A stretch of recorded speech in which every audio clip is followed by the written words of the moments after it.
أعوذ بالله من الشيطان الرجيم. بسم الله الرحمن الرحيم.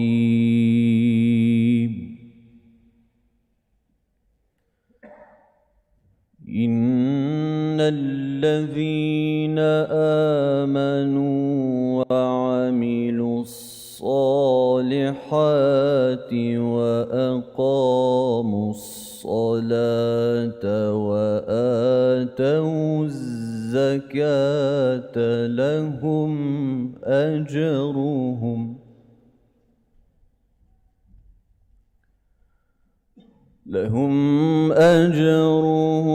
عند ربهم ولا خوف عليهم ولا هم يحزنون.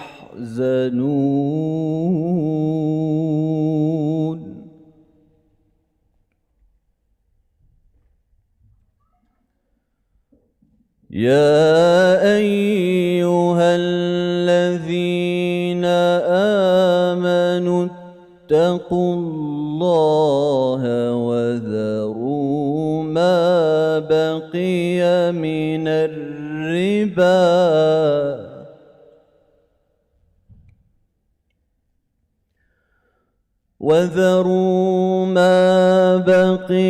من الربا إن كنتم مؤمنين.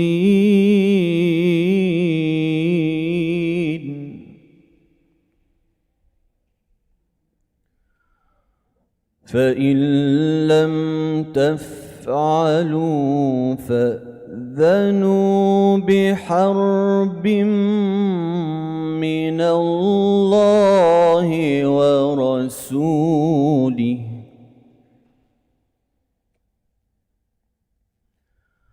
وإن تبتم فلكم رؤوس أموالكم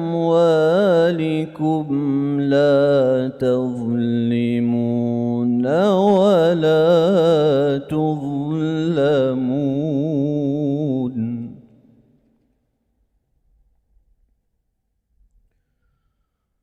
يا أيها الذين آمنوا اتقوا الله وذروا ما بقي من الربا إن كنتم مؤمنين.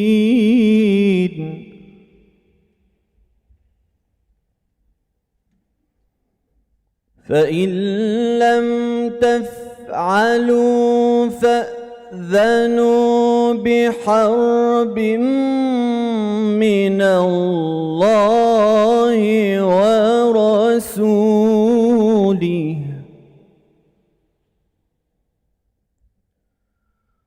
وإن تبتم فلكم رؤوس أموالكم لا تظلمون ولا تظلمون.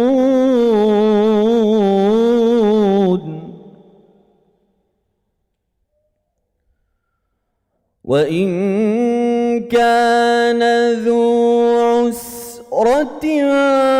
فنظرة إلى ميسرة وأن تصدقوا خير لكم إن كنتم تعلمون.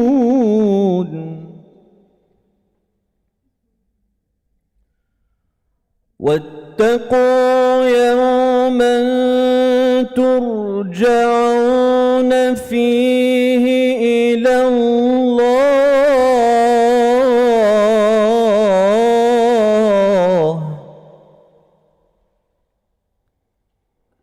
واتقوا يوما ترجعون فيه إلى الله ثم توفى كل نفس ما كسبت وهم لا يظلمون.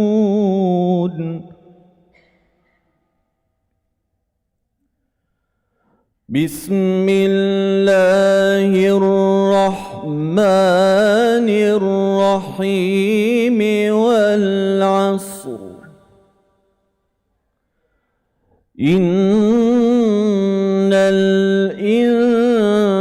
الإنسان لفي خسر والعصر إن الإنسان لفي خسر إلا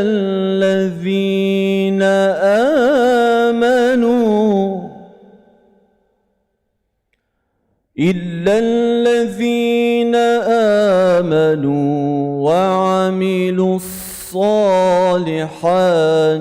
وتواصوا بالحق وتواصوا بالصبر. صدق الله العظيم.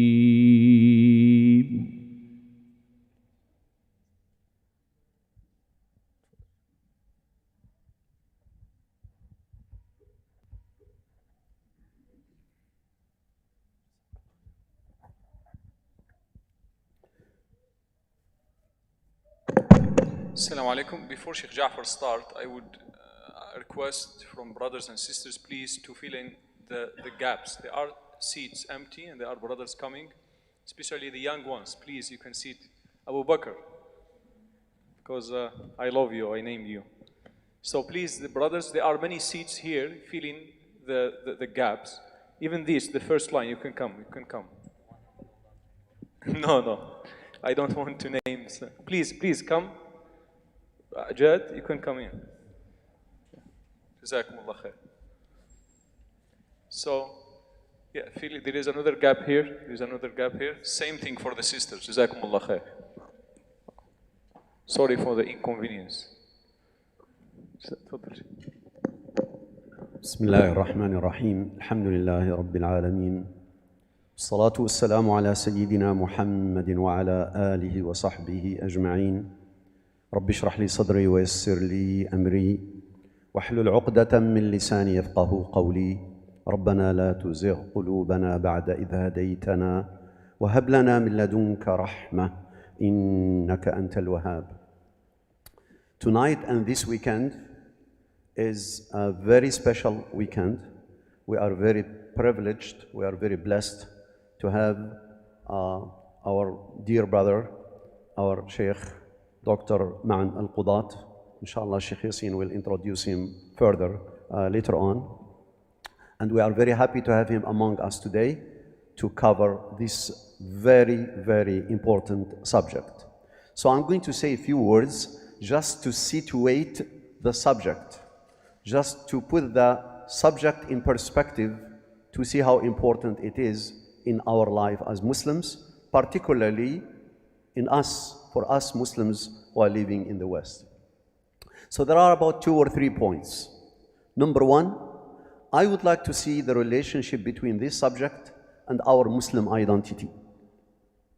I believe this subject, just like we are talking about many other subjects, about our spirituality, about the fiqh of our ibadat, how do we worship Allah subhanahu wa ta'ala, how we deal in our relationships, family relationships, brothers and sisters relationships with non-Muslims.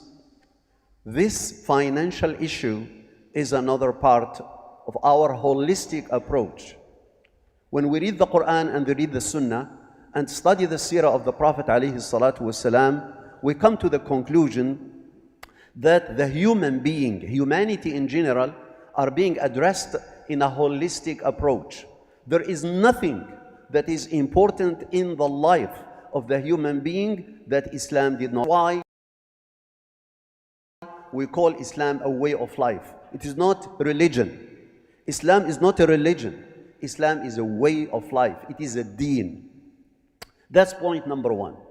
Therefore, how do we see this subject of Islamic finance as an integral part of our life? It is very clear that the human being, the Muslim or the non-Muslim, wherever you go, you need to take care of your life. Therefore, you are going to be dealing with issues, whether you are going to buy or sell, whether you are going to deal with incomes, you are going to deal with doing jobs. Therefore, the financial part is an integral part of your life.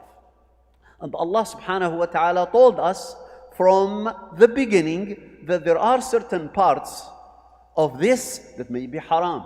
There are certain parts of this that may be makruh. And there are certain parts of this that are halal or mubah. Therefore, how do we know which part of this is haram or halal or makruh or mubah? Allah subhanahu wa ta'ala told us, فَاسْأَلُوا أَهْلَ الذِّكْرِ إِن كُنْتُمْ لَا تَعْلَمُونَ. Ask the people of knowledge if you don't know. So that's point number one. It is very much integrated in our Muslim life wherever. My second point, how important this is for those of us who are living in a non-Muslim society in the West, where these days the whole world becomes a global village. But living in the eye of the bull, that is living in the society that is the Western society, the issue is very much intense, where there is nothing that we do except it is tied to a system. And that system, how much of an influence that it has on us? Almost everything. There is nothing that we do. You go and buy a cup of coffee outside, and if you really analyze your buying of that cup of coffee, you will find that it is very well integrated to that system. And I'm sure the rest is very well known to us. I think my point is this. My point is how that is tied to our identity. That is very much tied to our identity. That is not only as Muslims we would like to live in a beautiful, pure, halal system. Not only that, but we would like to live it collectively. We would like to live it collectively in a sense where we would like to have institutions. We would like to have our own Muslim way of life in finances. Just like there are some institutions that they are trying their best to offer us some alternatives, I am sure if we work harder, we would like to find alternatives that is over there in the market, that Muslims are involved in it and they don't know. I will end with this last point.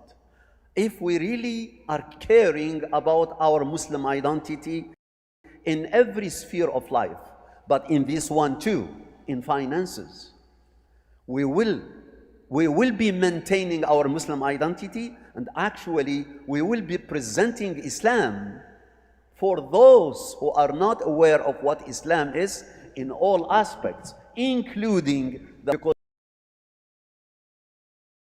Islam has a unique way of life. There is a unique way of life, how to live our life as Muslims, even though what is around us as a system, part of it or many of it may not be exactly the way we want it to be. I will end with this statement. When Rasulullah sallallahu alaihi wasallam migrated from Mecca to Medina, the people of Mecca, they were people who are used to do trade. They were tujjar, they were merchants, they were people of trade. And when they went to Medina, the society of Medina is mainly farmers. But who takes care of the finances of Medina? Who controls the finances of Medina? Anybody can tell me? Yahud, the Jews. So when the Muslims of Mecca went to Medina, soon the dynamics of Medina changed. Because they start introducing ways, and soon, little by little, they actually control the market. So all those finances, all those kind of borrowing that they used to do, that the Jews of Medina used to control, and the Muslims created their own identity. So they had the market under their own influence, which is something that the Jews did not like. My point is, I am saying as a Muslim community, yes, we can create our own identity. We can really find our ways of how to do that which is halal and avoid that which is haram to the best of our abilities. But that's not left to you or me to decide just based on our own desires. We have to seek the teachings of Allah and His Messenger and the ijtihad of the ulama who are really experts in this field.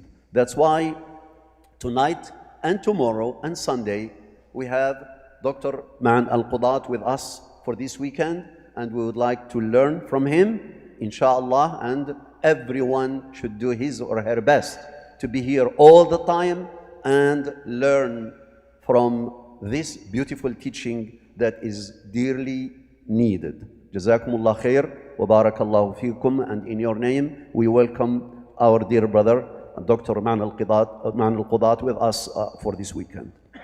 Jazakumullah khair. Wassalamu alaikum wa rahmatullahi ta'ala wa barakatuh. Bismillah ar-Rahman ar-Rahim. Alhamdulillah. Wassalatu wassalamu ala Rasulillah wa ala alihi wa sahbihi min wala. Jazakallah khair Sheikh Hussam for your beautiful recitation. Jazakallah khair Sheikh Ja'far for your introduction. And before I welcome Sheikh Ma'an Al-Qudat, I would like to welcome everybody here. Jazakumullah khair for coming. Jazakumullah khair for making the time. You care about knowledge. You care about purifying your rizq, your income. May Allah subhanahu wa ta'ala bless you. May Allah subhanahu wa ta'ala bless your rizq. May Allah subhanahu wa ta'ala bless your time. Thank you so much for making it. And on behalf of you, brothers and sisters, again, we welcome Sheikh Ma'an Al-Qudat. I have planning with him this course for several months. Alhamdulillah, finally, it is happening this weekend with the grace of Allah subhanahu wa ta'ala and with the generosity of Sheikh Ma'an Al-Qudat and his accommodations. May Allah subhanahu wa ta'ala bless him and reward him. Sheikh Ma'an Al-Qudat is of Guidance College in Houston, and he is a member of AMJA, this Council of Fiqh in United States and North America. That is a Council of Fiqh provides fatwa and guidance, knowledge, especially in the contemporary issues for the Muslim minorities in the West. Sheikh Ma'an Al-Qudat is one of their distinguished members. As a matter of fact, when I call some members in the AMJA, and when it is issue related to finance, nobody would answer me. They said, call Sheikh Ma'an Al-Qudat. He is a very distinguished member, and actually every issue of finance that I have faced and it is problematic, Sheikh Ma'an Al-Qudat, he is the one who handles and answers these issues. Alhamdulillah, he has spent time, decades in this field, especially finance in non-Muslim lands, fiqh al-aqalliyat, fiqh of minorities, fiqh of contemporary issues. And alhamdulillah, today we have the right guide, the right scholar to guide us throughout this topic, inshallah ta'ala. So again, Sheikh, Jazakumullah khair for joining us. We are so delighted, honored to have you in our community. We ask Allah subhanahu wa ta'ala to benefit all of us from this course, inshallah ta'ala. Tfaddal Sheikh. Inshallah, a few things before Sheikh start. Brother Hussam shared with you link to submit the questions. Did you receive it? Okay, for those of you who don't want to utilize any device, you can write your questions in a piece of paper and send it to me. What I will be doing is, I will be filtering the questions. Every 45 minutes, Sheikh will stop for about 10 minutes or so to answer the questions. So I will be only giving the Sheikh questions that are relevant to the topic. And the questions that I feel they will be covered, inshallah ta'ala, I won't ask, because so many of your questions may be covered in the next or so. And in the end of the conference, all the questions that are not covered in the topic, it will be answered, inshallah ta'ala, in the last session. So please ask your questions. I will be filtering these questions, but if you feel that your questions is not answered, it is going to answer sometime, inshallah ta'ala. Yes, please, brothers and sisters, if you have gaps, again, the sisters, if you can fill in the gaps, and no raising hands, no interruption, right? Every 45 minutes, there will be break for questions, inshallah ta'ala. Jazakumullah khair. Sheikh Ma'an, tfaddal. يحفظك ويبارك فيك.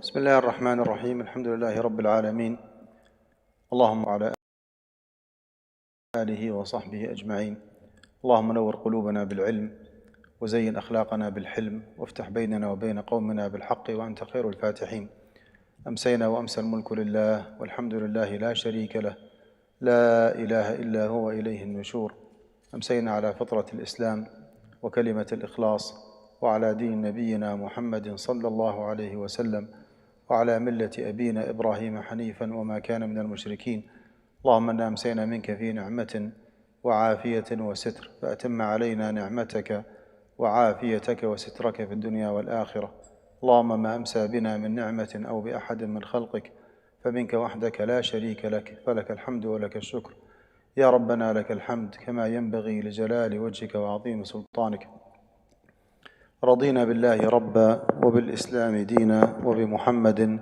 صلى الله عليه وسلم نبيا ورسولا اللهم صل على محمد صلاة تغفر بها ذنوبنا اللهم صل على محمد صلاة تستر بها عيوبنا اللهم صل على محمد صلاة تفرج بها كروبنا اللهم صل على محمد صلاة تحسن بها خاتمتنا اللهم صل على محمد عدد ما ذكره الذاكرون اللهم صل على محمد عدد ما غفل عن ذكره الغافلون اللهم صل على محمد في الأولين اللهم صل على محمد في الآخرين اللهم صل على محمد في الملأ الأعلى إلى يوم الدين اللهم آمين أحبتي السلام عليكم ورحمة الله وبركاته طبتم وطاب ممشاكم وتبوأتم من الجنة منزلا بإذن الله. I know that everybody is excited here, or supposedly we are excited because we're going to learn inshallah something maybe relatively new for some of us. It's a long topic. I'm not sure if you can see everything in my slides here, but I have 390 slides. 390 slides. And I promise, inshallah, if I stay alive until Sunday evening, inshallah, that I'm going to cover all the 390 slides. I want to just repeat what Sheikh Yasin said. Wallahu a'lam, the majority of the questions that you have in mind will be answered as we go. Because actually, the age of this presentation is more than 20 years. I was having lunch with the mashayikh today and told them that I started 20 years ago. The very first presentation, it was around maybe 12, 13 slides. And the more I deliver this presentation, the more I learn from my community, because I'm not in the industry, I'm not a practitioner, I'm just an academic. So a lot of people actually in the industry, they ask me practical questions. I do not know the answer. I say, La adri. I go back, I do my own research, I adopt an opinion, and I add that new contemporary issue to the presentation. So it has been inflated from 13 slides to 390 slides. If I'm to come back after 2 or 3 years, it's going to be inshallah around 500, 600 slides inshallah. So do not worry.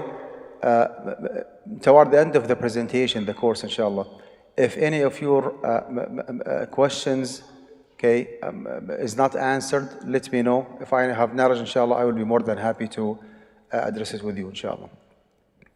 As you see in the first slide, very first slide, interest-bearing transactions in the U.S. finance. Interest-bearing transactions in the U.S. finance. So we are discussing المعاملات الربوية في الولايات المتحدة. المعاملات الربوية في الولايات المتحدة. This actually mandates breaking down the topic into interest. What does interest mean? When we have heard our Sheikh reading Quran, mashallah, اتقوا الله وذروا ما بقي من الربا إن كنتم مؤمنين. What kind of interest we are referring to, right? And riba actually has different types, different kinds. Some of those kinds do not exist nowadays. Muslims, for example, Muslims in the USA in 2022 do not exchange barley for wheat or orange for apple or rice for sugar, right? We just buy and sell and we pay money. Is that correct? So some of those examples about riba are very authentic, do not get me wrong, but they are very irrelevant to our society. Let me start with the term of Islamic finance. We always hear Islamic finance, Islamic finance. Believe it or not, I don't think it is fair enough to call the system Islamic finance to start with. If you decide to call it a Jewish finance, you are absolutely correct. If you decide to call it a Christian finance, you are absolutely correct. And if you decide to call it Islamic finance, you are absolutely correct. Why? Because the most important component that we have to make sure it does not exist in any transaction, any deal, any partnership, any enterprise, any sharika, any commodity, any deal, any contract, is the riba issue. Well, the one who prohibited us, you and I, from dealing with interest is the same one who prohibited the Christian community from dealing with interest. Yes, we do have a big question mark when it comes to the authenticity of the Bible, okay? But what is so-called Bible nowadays does have a lot of verses from Isa alayhi salatu wasalam and Hawariyin prohibiting their followers from dealing with interest. Well, Allah subhanahu wa ta'ala is the one who prohibited the Jewish community from dealing with interest. In the matter of fact, that something has been captured in the Quran itself. قال Allah subhanahu wa ta'ala, he was criticizing like a certain Jewish community at a certain time. قال وأخذهم الربا وقد نهوا عنه. They used to deal with interest while they were prohibited from doing so. So riba, for fact, is haram in our deen, is haram in Christianity, and is haram in Judaism as well. If you decide to call it a divine finance system, you are doing justice to this system, because actually it's not like restricted to Islam and Muslims. It is prohibited every time, everywhere. And by the way, all the major prohibited matters in Islam were prohibited in Christianity, were prohibited in Judaism. And all the major ibadat that we practice, salah, siyam, hajj and zakah, they were practiced in the previous religions. وأوصاني بالصلاة والزكاة ما دمت حيا. Right? واذكر في الكتاب إسماعيل أنه كان صديقا نبيا وكان يأمر أهله بالصلاة والزكاة وكان عند ربه مرضيا. Salah actually was mandated. Siyam was mandated. Zakah was mandated. Hajj from the lifetime of Ibrahim alayhi salatu wasalam all the way down until Muhammad sallallahu alayhi wasallam was mandated. Okay, just FYI, if you go to Google image, right, and just type Mary like a dress, Maryam alayhi salatu wasalam, Mary like one word, Mary like one word, dress, click, you will be surprised. You will see a lot of pictures of females who are wearing hijab, right? Which means clearly that Maryam alayhi salatu wasalam was completely muhajjab. She was a hijabi woman, right? So even the hijab that mashallah our sisters are so proud of putting it on their head, they are not actually bringing something new. This is actually a very common practice in all different people of faith in Christianity and Judaism, and so on and so forth. Until today in the airports, I come across some practicing Jewish people. Okay, they are women dressing modestly, almost close to the hijab of our sisters. So nothing new here. Islamic finance is the Jewish finance, is the Christian finance, is the divine finance from Allah subhanahu wa ta'ala. That's one thing. The other thing, I don't think we have any issue when it comes to the prohibition of interest. I mean, we all agree that riba is haram. Even if you stop like any Muslim guy in the street and ask him or her a question, do you think that Muslims deal in interest? The answer would be no. Everybody knows that we are like abandoning or staying away from interest. I don't think this is a challenge, okay, whether or not riba is haram. Everybody actually agrees that riba is haram. The challenge that we face here, Muslims in the USA, is the identification or the definition of interest that is still implemented in the USA, right? This is number one. And number two, how to navigate through the system and to find out which one of those contemporary transactions are riba-based to be avoided and which one actually is riba-free to be conducted freely with no concern. One more time. Definition of riba and the implementation of this definition. How to navigate through the system. As I said in the beginning, if you go to the traditional fiqh books, you read about riba al-fadl and riba al-nasa and riba al-nasiya. I'm going to explain everything, do not worry. Okay? You will read about exchanging date fruit for date fruit, exchanging wheat for barley, exchanging sugar for rice. This is riba. It is haram, right? exchanging $10 for $10. This is riba. I'm sorry, $10 for $11. This is riba, this is haram. But all these different examples do not exist in the real life, right? What we experience is something completely different. So we need to agree on the definition of riba that is implemented, okay? Believe it or not, based on my very humble experience, more than 95% of the interest-bearing transactions in the USA are based on one category of riba, okay? Or a very good example of one category of riba, which is riba diyun, the interest-bearing loans, as simple as that. Let me ask you a question. What is the main job of any bank? If you stop by Bank of America or Chase or Wells Fargo or Capital One or so on and so forth, what is the main job of any traditional bank? The job of any traditional bank actually is two different jobs. Number one, what is called the fund mobilization, and number two, the fund mobilization and the fund utilization. Here you go. The fund mobilization and the fund utilization. What does this mean? The bank actually is an intermediator, just a third party. The bank knows that there are a lot of people in the community who do have money and they are sleeping on the money. And they are interested in making some money from the money, right? So the bank actually attracts that money, okay, takes that money from those investors and give them like a lump sum or a certain percentage of interest. Give me $10,000 and I'll give you 2% APR, annual percentage rate.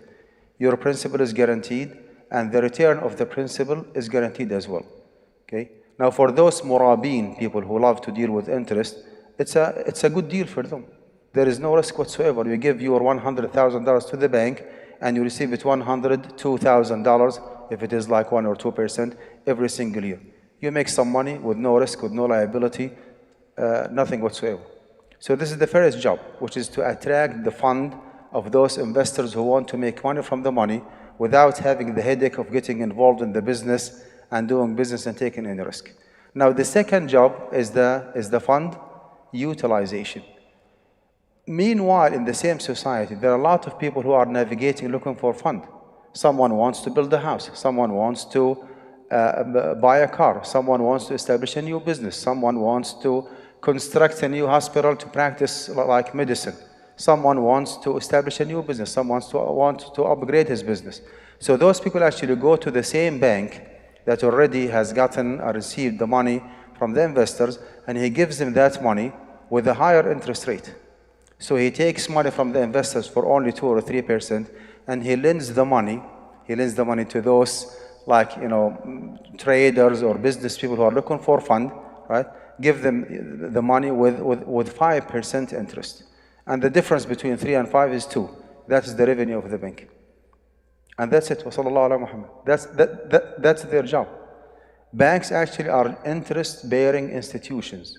Interest lending and interest-bearing institutions. They take the money for interest from some people and they give the money to other people with interest, and they keep the difference between for their own pocket as their own revenue.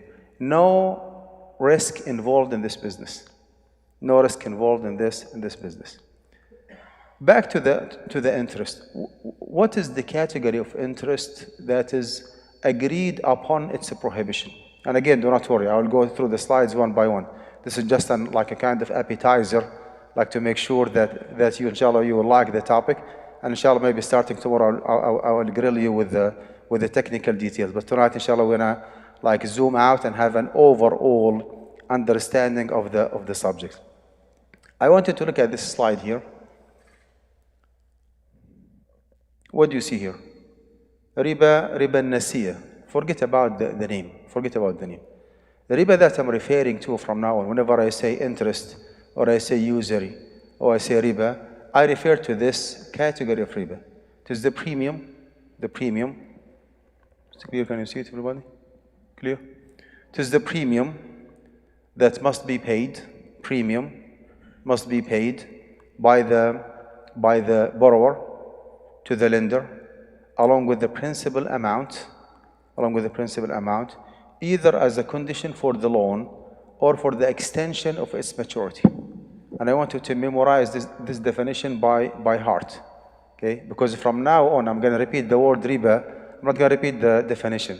So whenever I say riba from now on, I mean the premium that has to be paid by the borrower to the lender along with the principal amount, either as a condition for the loan or for the extension of its maturity. This kind of riba actually is agreed upon its prohibition. There is no madhab min al-madhahib al-arba'a al-mu'tabara, okay, that has any doubt regarding the prohibition of this kind of riba, which is actually the very straightforward interest-bearing loan, right, that the banks in the United States actually are offering. You stop by Bank of America by Chase. You apply for investment loan. You apply for a business loan. You apply for a student loan. You apply for personal loan, whatever the category might be. You know from day one that you are borrowing money, right? And by the agreement between you and the bank, you have to commit yourself to paying the principal back and to pay on top of the principal a certain amount. It could be a lump sum, it could be per day, it could be APR, most probably APR, right? That APR, that extra, is the riba that Allah subhanahu wa ta'ala prohibited. Why riba is haram, that's a completely different discussion. Let's just focus on understanding the technical definition of riba. So again, it is the premium that must be paid by the borrower to the lender along with the principal amount, either as a condition for the loan or for the extension of its maturity. I want you actually to analyze the definition more. So we have a principal versus a premium. Principal actually is the $10,000 that you want to borrow from Bank of America. That's the principal amount, okay? Now, the premium actually is the 2 APR, okay? Let's say $10,000 for 1% interest. So it has to be paid back like every year.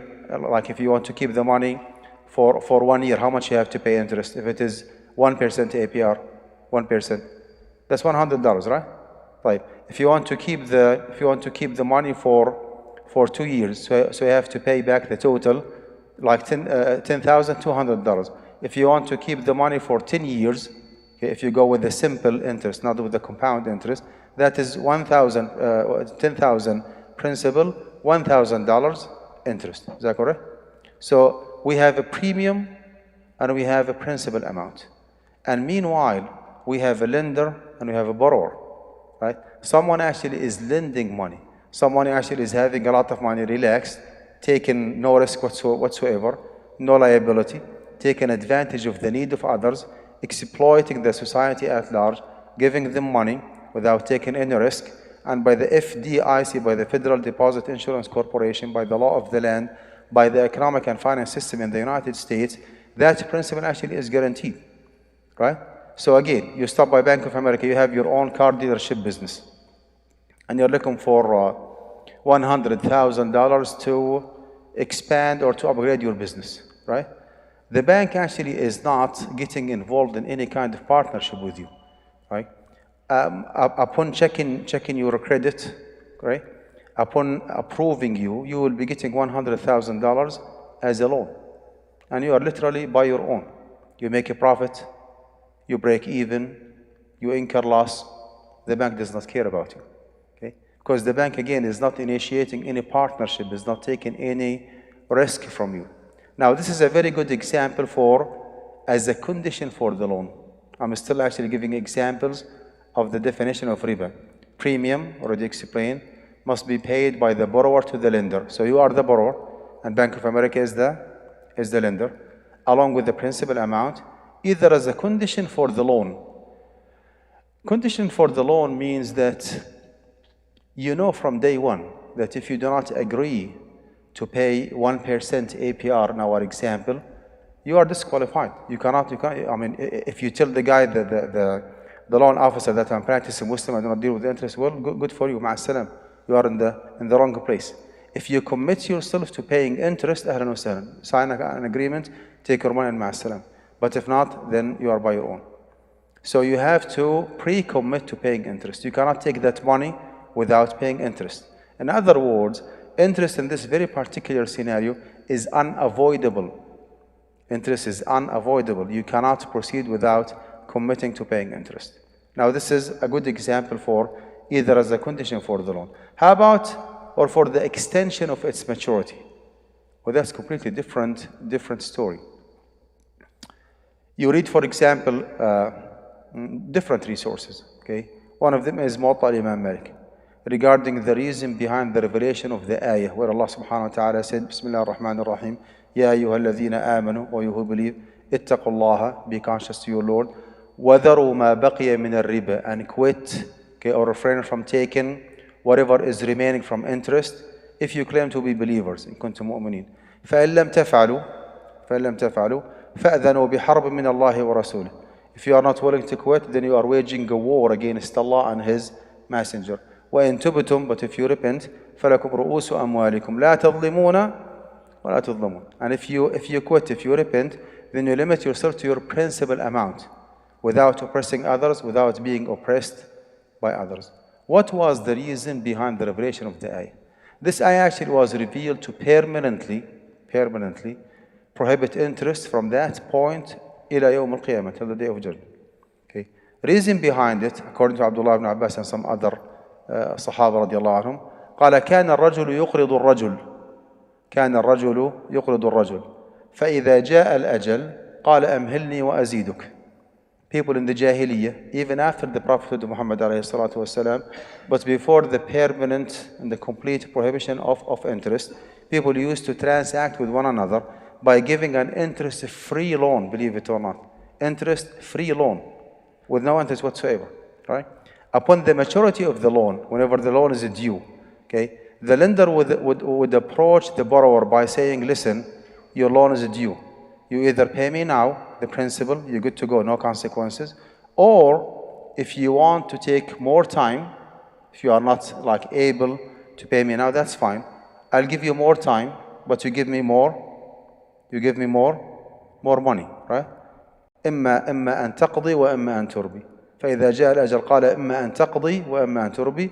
أو إذا جاء الأجل قال أمهلني وأزيدك. Sometimes maybe the borrower would approach the lender by saying, I know that the loan is due, I do not have money. Would it be possible to give me more time? Give me a break, give me more time, and I will pay you more. فأنزل الله سبحانه وتعالى الآية اتقوا الله وذروا ما بقي من الربا. Now, if the interest is avoidable, it's still prohibited, but it is less prohibited than taking an interest-bearing loan from Wells Fargo or from Chase. Why? Because in the first scenario, when you go to Chase, interest actually is unavoidable. Interest is unavoidable. In this scenario, okay, in the Jahiliyyah, interest is avoidable. And this is actually very connected, very tight to the use of credit card in the US, right? You can use your own credit card, and you have to sign an agreement that in case of cash withdrawal, in case of not paying the full statement, what do you call it, the monthly statement before the due date, then you commit yourself to paying interest. Okay, what if you did not use your credit card for cash withdrawal? What if you pay the bank statement or the monthly statement in full before the due date, right? Are you still committing riba? No, you are not. You agreed to pay interest, but you are not, in reality, you are not paying interest, right? So it is less prohibited than the first scenario where you stop by Bank of America and you apply for a loan. Because when you go to Bank of America, the interest actually is unavoidable. Interest is unavoidable. When you apply for a credit card or use your credit card, interest actually is avoidable.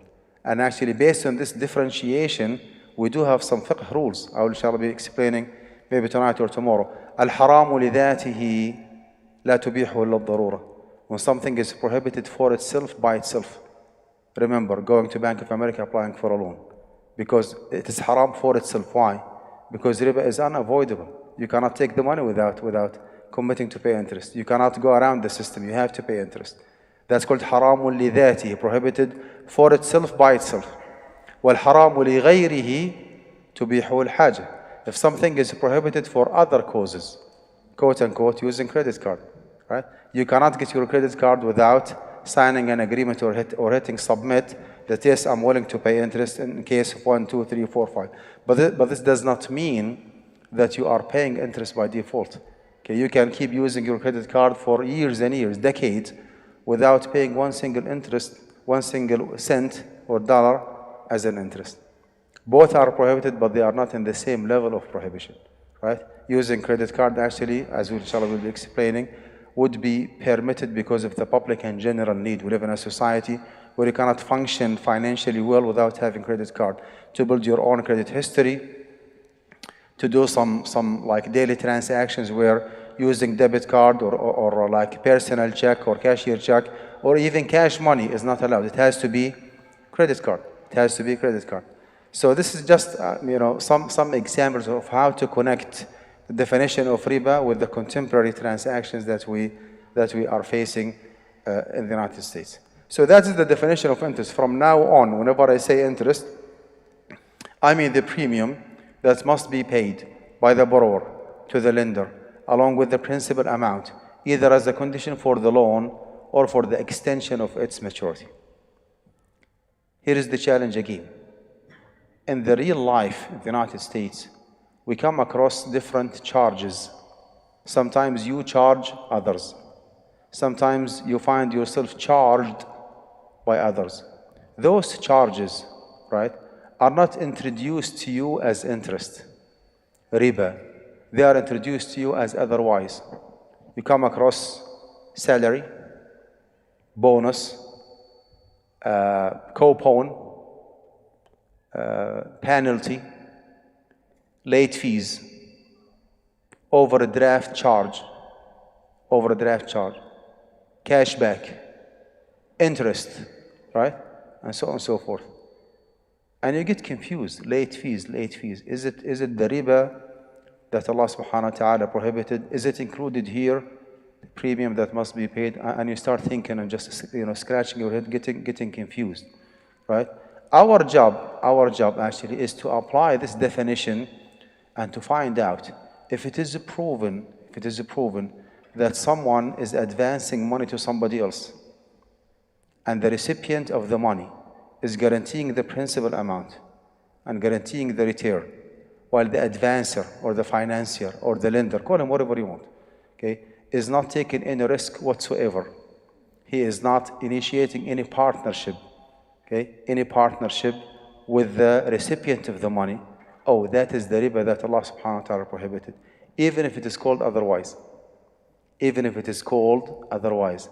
And believe it or not, you will come across some transactions where riba is explicitly mentioned in the agreement, but it's not the riba that Allah subhanahu wa ta'ala prohibited. It is not. And this actually brings to our attention a very crucial, fundamental fiqh maxim or qaida fiqhiyya that I want to, again, kindly, I want you to know it by heart. Okay? So the definition of riba is known to you all now. The premium that has to be paid by the borrower to the lender along with the principal amount, either as a condition for the loan or for the extension of its maturity. So far, so good? Now, I wanted to add to that this very fundamental fiqh maxim. What matters in transactions is the essence and reality, not the wording or the formality. In Arabic, العبرة في العقود للمقاصد والمعاني لا للألفاظ والمباني. العبرة في العقود للمقاصد والمعاني لا للألفاظ والمباني. Which means, in a very simple words, we do not care about the terms that you use in the agreement. Sometimes, people, try to tweak or manipulate the contract. They remove the word interest and they put something else. Well, excuse me all, we are not that silly. We do not care about the terms that you use in the agreement. What we care about is the essence and the reality of the agreement. If someone actually is giving money to somebody else, and that giver, that financier, right, is not taking any risk whatsoever, principal is guaranteed. Return on the principal is guaranteed as well, right? No partnership, no possibility of risk. That is the riba that Allah subhanahu wa ta'ala prohibited. Even if they call it musharaka or mudaraba or, okay. Just a very simple example. I'm telling Sheikh Yasin, I will give you this phone as a gift. Okay? No, I'm not done yet. Okay. In order for you to gift me back $100. Seriously? Is this a gift? I'll give you the phone as a gift if you gift me back $100. This is a sale agreement. So we just remove the word sale and we put a gift. Okay. Did it change anything in the nature of the agreement? No. It is, it is a sale agreement, although it is called otherwise. Okay.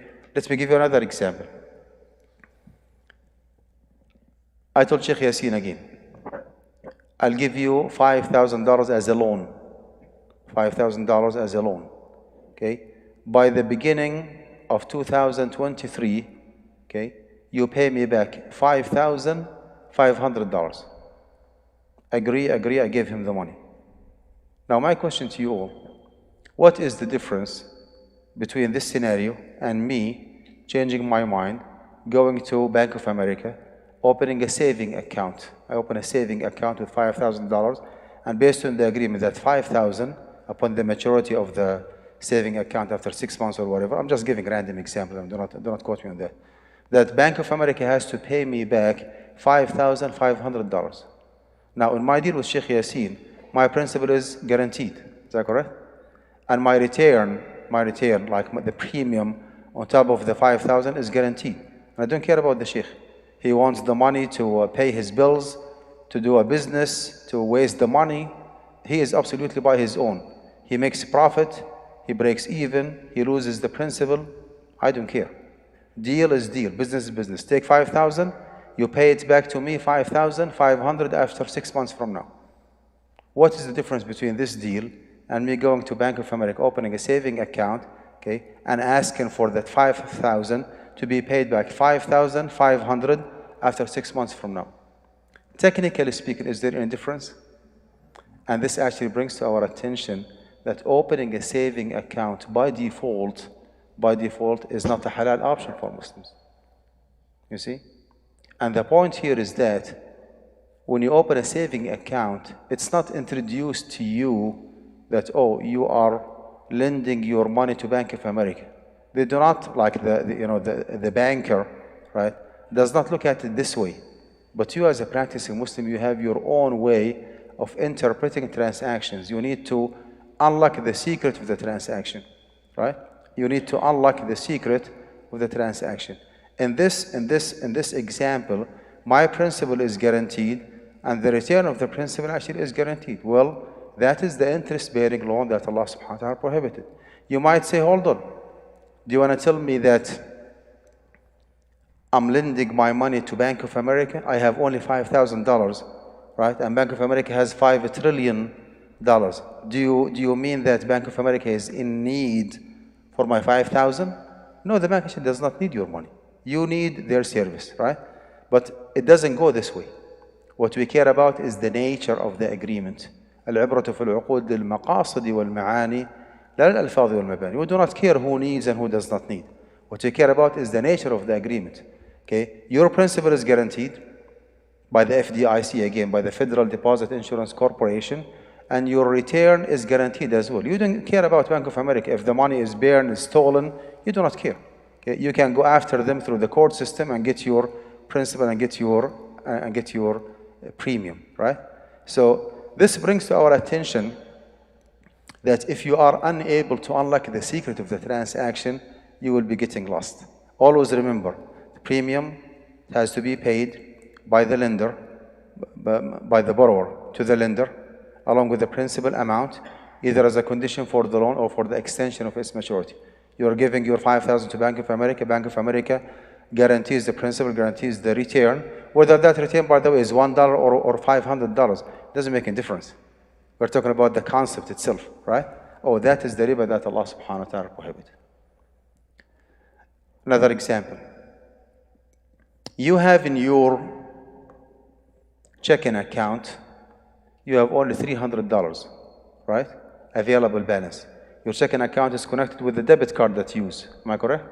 You stopped by a point of sale and you made a purchase of, you purchased an item, for $500. Usually it goes through. Usually it goes through, right? And then when you receive your monthly statement, your bank statement, you see that $200 that has to be paid back to Chase, your bank. And then you have to pay $35 overdraft charge. It's not interest, it is overdraft charge. Okay? Overdraft. Is the overdraft charge the riba that Allah subhanahu wa ta'ala prohibited or not? Do not jump to a conclusion. Okay, take one step back and try to unlock the secret of the transaction. What does it mean that I have only $300 and I purchased an item for $500? It means that I have taken $200 from a third party. Now, is the third party, which is the bank, is giving you $200 interest free, or you have to pay more than the $200? If the only thing you need to pay is the $200, then you have no concern. You borrow $200, you pay it back $200, right? But the problem here is that no, you have to pay on top of the $200 something else called overdraft charge. Overdraft charge on top of the principal amount is automatically counted as interest. Now, you can definitely argue that. You can say, no, this is not interest. This is actual processing fees and overdraft charge because they need to process the information. And you might be correct. But again, the default rule here is that overdraft charge is an interest because you have borrowed money, okay? Because the bank did not give you $200 as we say in Jordan. No, this is a loan. And the loan actually has to be paid back plus. That plus by default is interest, based on the definition that we repeated maybe 7-8 times so far. Payment that has to be paid back, etc., etc. This actually means clearly that you need to check your bank statement and make sure that you have sufficient fund before you proceed with any transaction. A third example, every single utility bill that you receive does have a due date. What will happen if you do not pay before the due date? Oh, there is a late fee. Oh, it's not interest, it is late fee. Okay. Is the late fee the riba that Allah subhanahu wa ta'ala prohibited or not? Oh, so we start, mashallah, we have a lot of muftin here. So yes. Okay. Take one step back and try to unlock the secret of the transaction. What does it mean that I have to pay to Verizon or to T-Mobile $250 a month? What does it mean? It means that I have utilized their service, okay, based on my family plan, my wife and my kids. So I utilize their service for one complete month. Toward the end of the month, I owe T-Mobile $250. Now, technically speaking, this is not a loan. It is not, right? It is a debt, right? Because actually I owe T-Mobile $250 because of the service. Now, most of the cases in the Islamic finance system, debt is equivalent to a loan.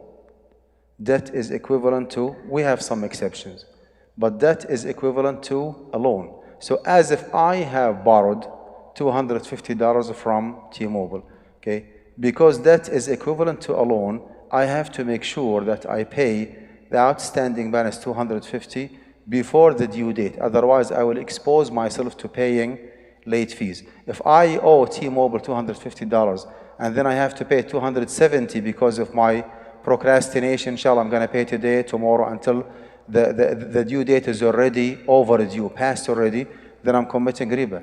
That extra $5, $7, $10, whatever, more or less, is the riba that Allah subhanahu wa ta'ala prohibited. Although it's not introduced to you as riba, it is introduced to you as late fees. But the late fees actually came based on our own interpretation that this debt is equivalent to a loan, right?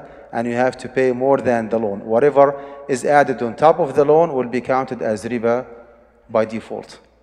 Now, do you see the pattern here? How do we process or unlock the secrets of the transactions? Let me give you another example. How about mortgaging a home or a house in the USA? Okay, when you say so and so person mortgaged the house, is there any riba involved in it or not? Is it haram or halal? Do not jump to a conclusion. Do not answer. Take one step back and try to unlock the secret of the transaction. That's our job. Our job actually is إنزال الأحكام على الوقائع, تحقيق المناط, right? Our job is تحقيق المناط, doing some investigation to break down the transaction and to understand. Okay, we need to keep navigating and just searching. If it is proven that someone is giving money to somebody else without taking any risk, and the recipient of the money is guaranteeing the principal, is guaranteeing the return, that's the riba that Allah subhanahu wa ta'ala prohibited. Now, based on that, when you mortgage a house, do you know that you are getting involved in 3 different simultaneous transactions at the same time? Do you know that? Mortgaging a house means that you are buying a house from the landlord, right? You want to purchase a house for $500,000, and the house actually is already there. So you are buying that house from the landlord, right? This is a sale agreement. Now, you do not have $500,000 to pay cash, so you go to the mortgage company and apply for a mortgage, right?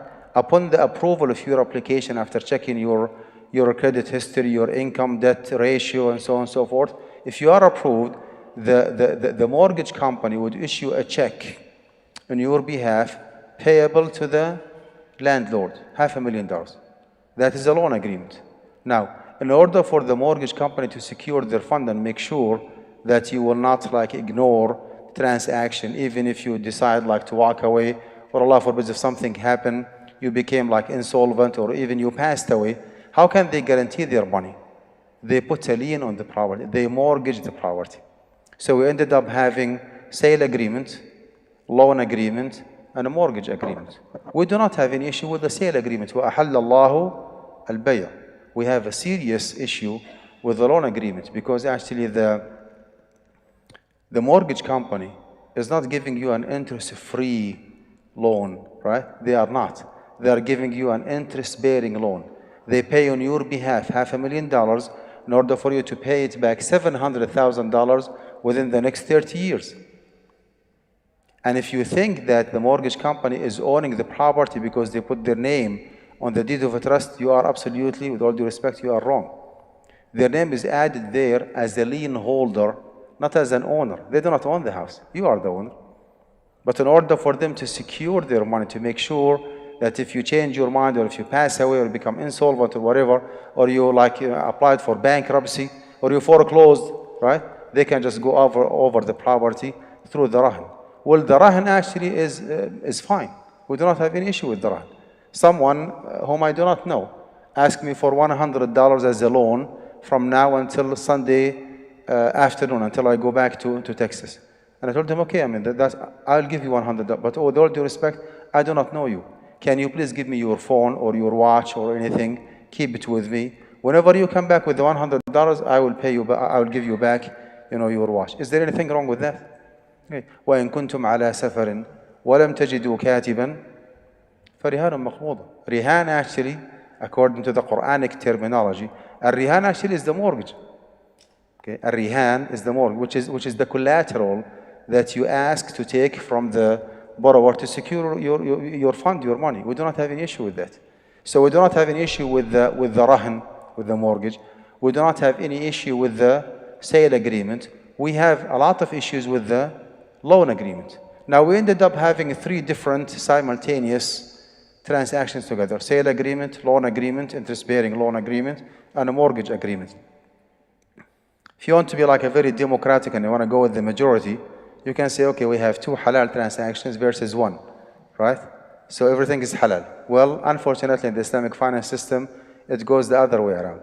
If it is proven that one deal, including different deals, is absolutely prohibited, that haram deal is more than enough to ruin the whole deal and to make it haram. Now, because of the interest-bearing loan involved, right, the whole deal actually is not an option. So by default, mortgaging a house in a traditional way in the USA is not a halal option. Now, do not tell me the haja and darura and the Islamic finance company. That's a completely different discussion.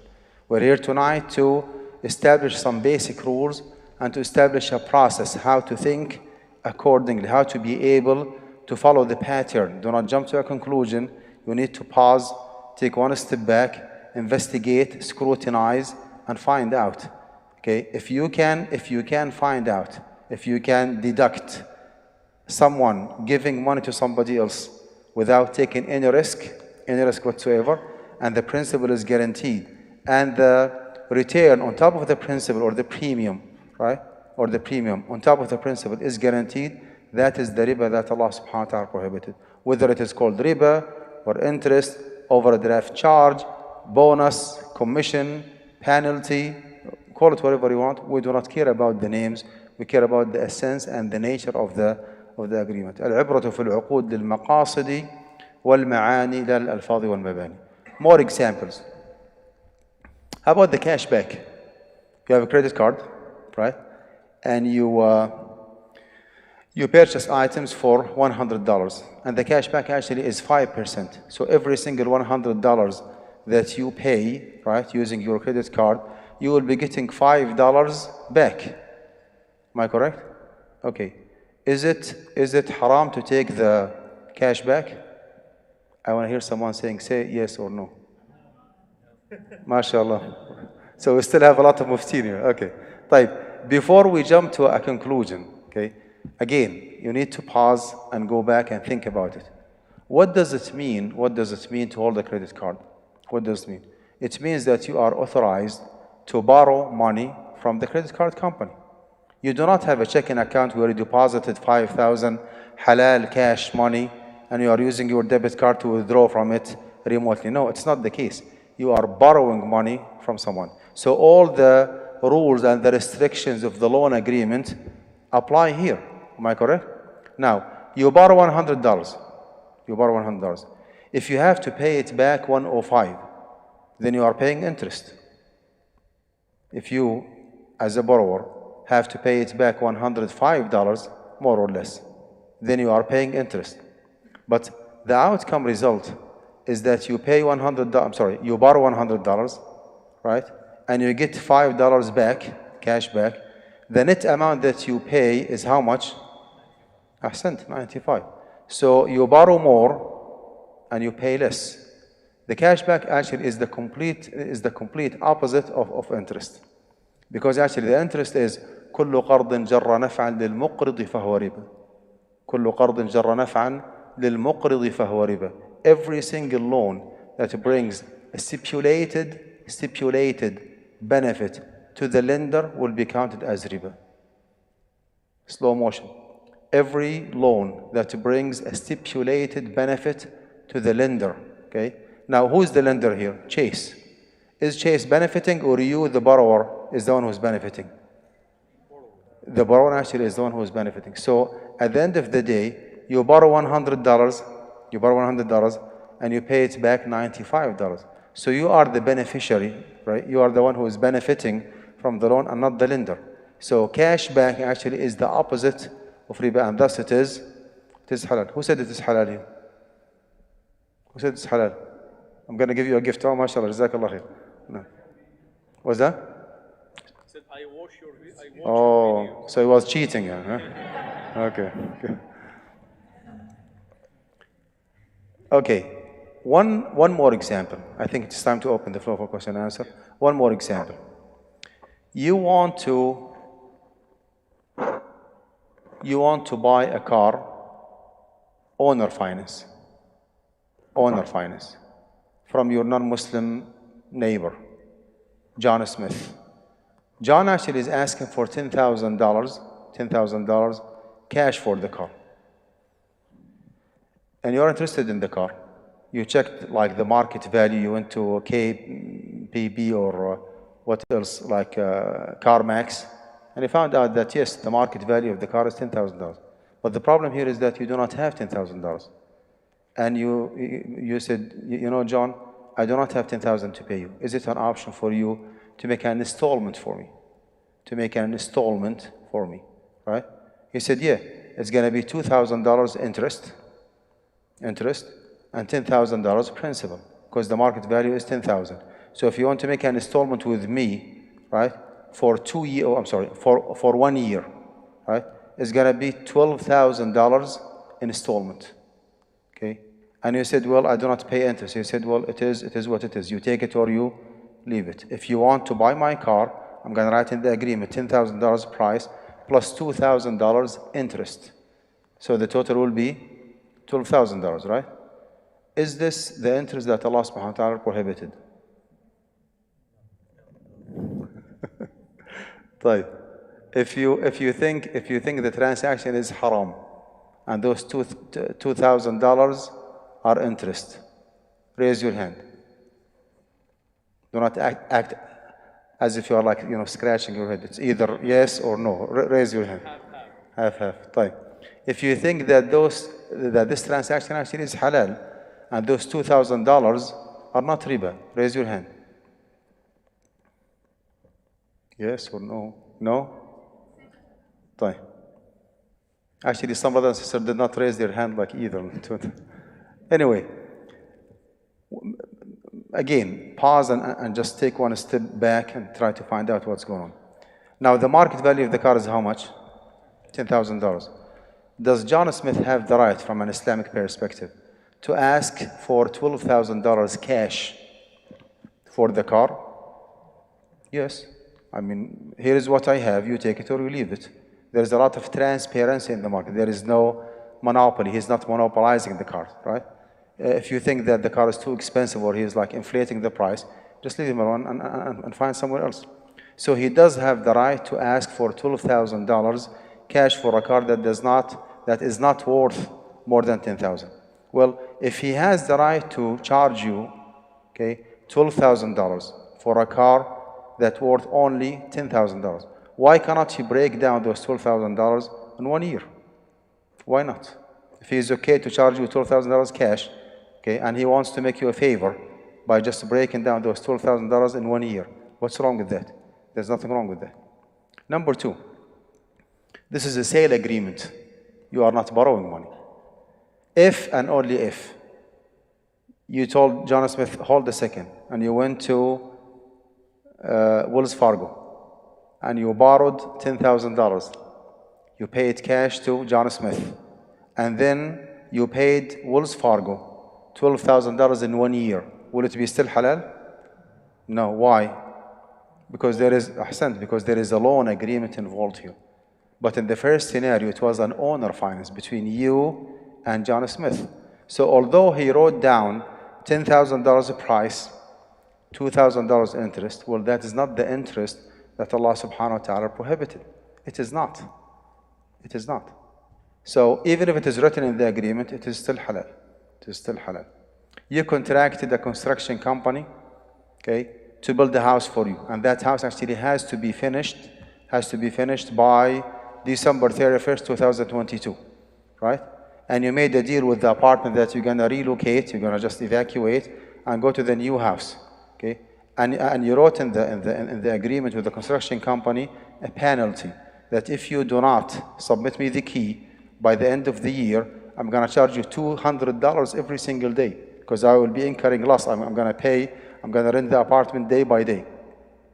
Is there anything wrong with that? Is this counted as interest? No, it is not. Well, basically there is no loan agreement. This is called a manufacturer sale, right? Manufacturer عقد استصناع. Okay, you give him money and he builds a house for you, right? There is no loan agreement. This is completely different transaction that has nothing to do with loan. So charging him $200 a day because of being late and submitting you the key would be fine. Although, you charge him apparently interest. Well, there is no interest. An example actually can go on and on and on. Now, do you all see the pattern? How can we go through those different transactions and find out which of those deals, transactions, enterprise, entrepreneurship, whatever, partnership, contract, agreement, whatever, right? Do you see it now clearly? How can we navigate through it and find out if someone is charging or giving money and the money actually is guaranteed and the return on that money is guaranteed without taking any risk? Okay, if that is proven, then that is the riba that Allah subhanahu wa ta'ala prohibited. طيب, is it time to? Yeah, just go ahead, brother Khalid. Go ahead.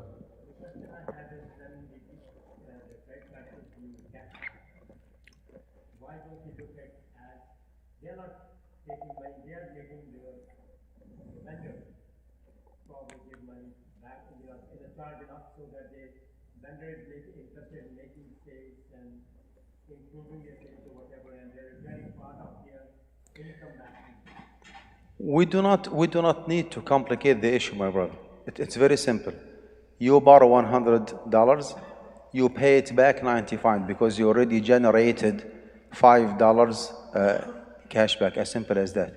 Okay. It has nothing to do whether or not the lender is benefiting some way, somehow from somebody else. It's very simple. It's a relationship between you as a borrower with the lender. Very simple. You borrowed 100, you pay it back 95. You are paying less than what you have borrowed.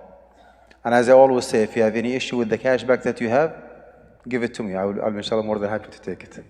Yeah, I just would like to say something. If you have any question, again, either you submit them remotely or you write them in a piece of paper. So because I have to filter them, inshallah ta'ala. We have a lot of questions, Sheikh, but before I ask questions, I have a question.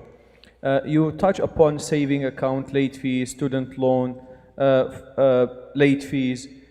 Are you going to cover them because so many questions is related to this, so we don't have to ask the questions about all these topics, yes, because you will be covering them. Yeah, as I said, I mean, this long introduction is just a kind of appetizer to give you like a taste of what's going on, right? Like to open your appetite for tomorrow's inshallah session. I do have a very boring actually session here that I'm going to start inshallah soon, which is the very fundamental rules of riba, definitions of riba.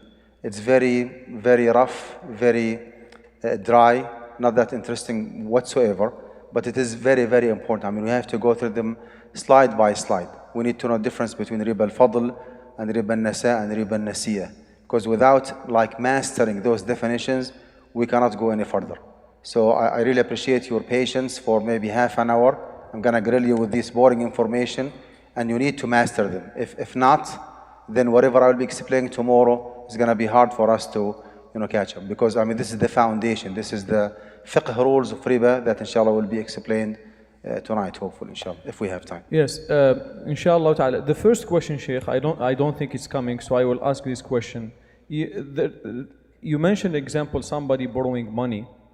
You come to me, gets $5,000. I say, okay, I will give you $5,000 with the interest of $500 when you pay back. So if it is between two consenting adults willingly, and you need my money, I am making profit. So why is it haram? So the concept is, where is the gharar or the darar in prohibition of riba? So why riba is haram? That's a very good question. In most cases, it's a win-win situation.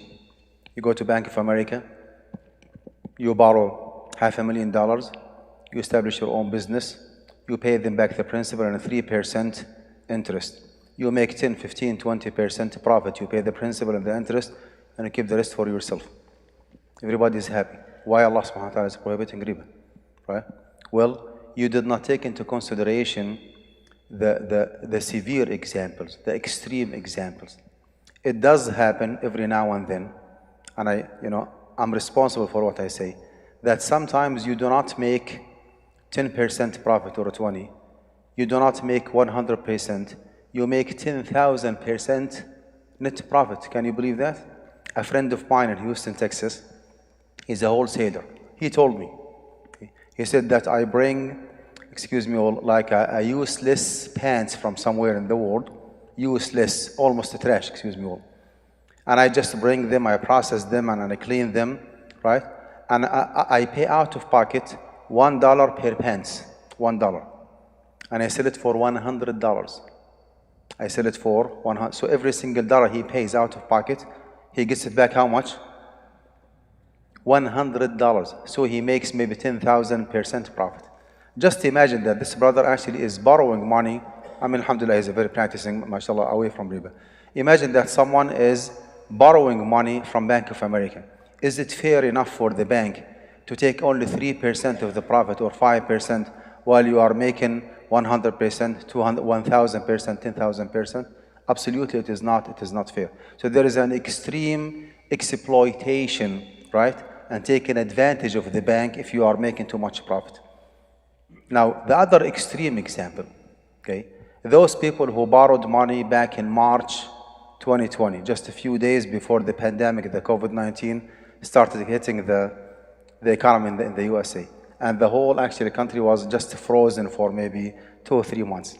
Now those people who borrowed money from Bank of America and Chase, okay, the bank actually by the law of the land, by default, does have the right to go after them, right? And those people, by the way, with no negligence, with no carelessness from their side, because of the bad economy, right? Because of the recession that happened, they were unable to make a profit whatsoever. They were unable to break even. They were unable even to survive. They lost the principal. The principal actually is gone, right? The bank actually does not care about them. Again, by the law of the land, bank does have the right to go after them, asking for the principal and for the interest on top of it. Well, where is the justice here? Where is the justice here? So there is a lot of injustice in the right side, in the extreme, like right example, and there's a lot of injustice in the right, and the left extreme example.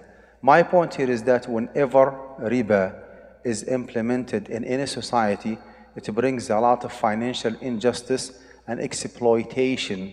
In a very technical term, Sheikh Yassine, we call this model, we call it a risk shifting model. Risk shifting model. Someone actually is putting the risk on the shoulder of the other party. The bank is just relaxing, making money, right?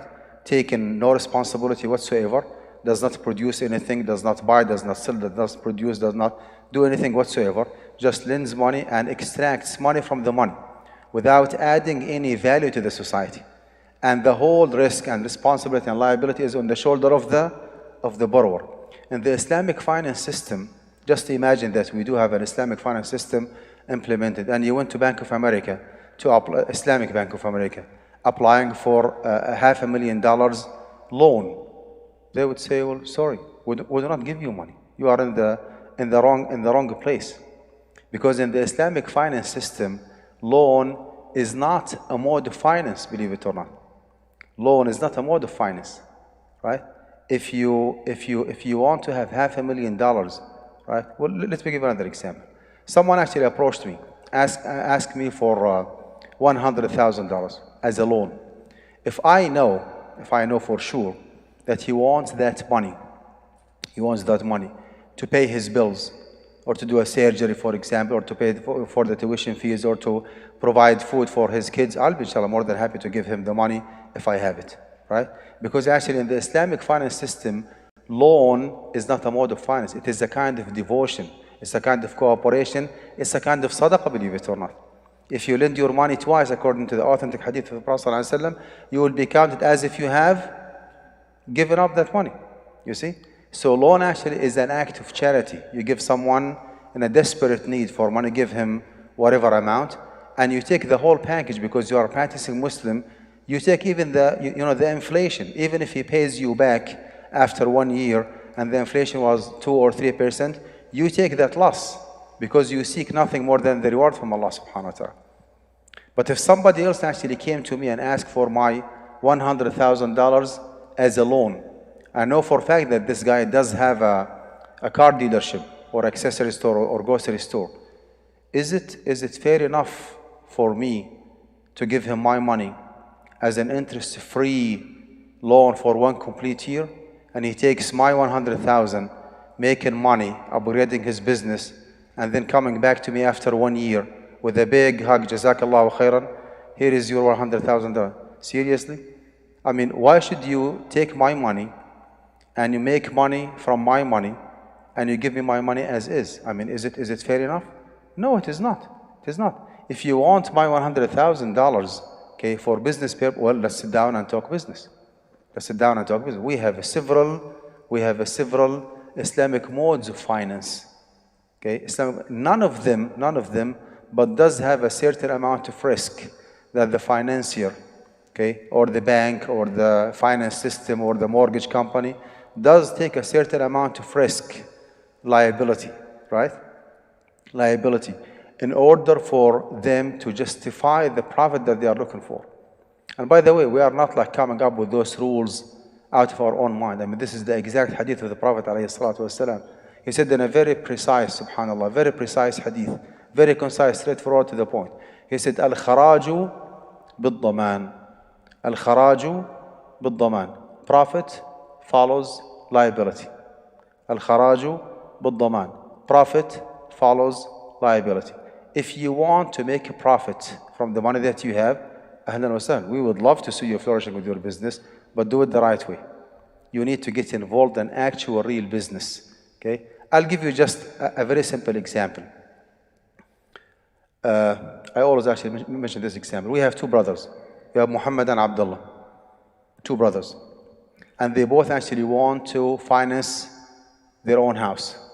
Muhammad applied for Bank of America, and Abdullah applied for an Islamic mortgage company. I want you just to imagine that there is a genuine and sound and authentic enough Islamic finance practice, which is unfortunately not the case, by the way.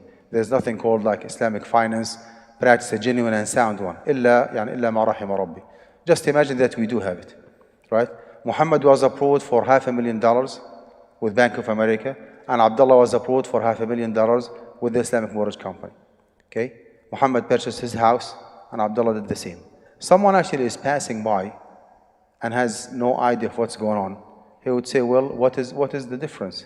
Muhammad borrowed $500,000, and he has to pay it back $800,000 within 30 years. Within 30 years. And Abdullah did the same. Abdullah was approved for $500,000 loan, according to him, and he has to pay it back $800,000 within 30 years. What's the difference? That's a very good question. This kind of confusion, misunderstanding of the difference is not something new. It was actually raised a while ago during the revelation of the Quran itself. ذلك بأنهم قالوا إنما البيع مثل الربا وأحل الله البيع وحرم الربا. Some people said that sale agreement is like a loan agreement, while Allah subhanahu wa ta'ala permitted the sale agreement and He prohibited the loan agreement. Do you know what is the difference here? Muhammad, the one who went with Bank of America, he borrowed $500,000 as a loan, and the bank actually is not responsible for the outcome result of that loan. Muhammad actually was by his own. If there is any appreciation or depreciation or damage or tax or maintenance or insurance or foreclosure or what else, eminent domain or natural disaster, he is absolutely by his own. Bank actually does not care about him. Abdullah is absolutely different story. Abdullah initiated what's called the diminishing partnership or declining partnership between him and the mortgage company. He paid only 5%, like Muhammad. Muhammad paid down payment. Abdullah paid down payment only 5% to establish an equity. Okay, and the Islamic mortgage company actually came on board and they purchased the property jointly with Abdullah. So we ended up having 95% owned by the mortgage company, Islamic mortgage company, 5% owned by whom? By Abdullah. It is an actual, genuine, sound partnership. Now, based on that, Abdullah is willing to occupy the property exclusively along with his family members. So is it fair enough for him to pay rent or lease to the mortgage company? Yes. I mean, they own 95% of the house and he owns only 5%, right? So upon doing their math, if the fair rental value is $2,000, then he has to pay them $2,500 every month. $500 every month to increase his equity in the property. $2,000 go toward the rent. And then after that, maybe $505 will go equity, $2,000 minus $5 will go to the rent because actually he's owning shares, right? Now, after 1 or 2 months, he becomes 6% owner.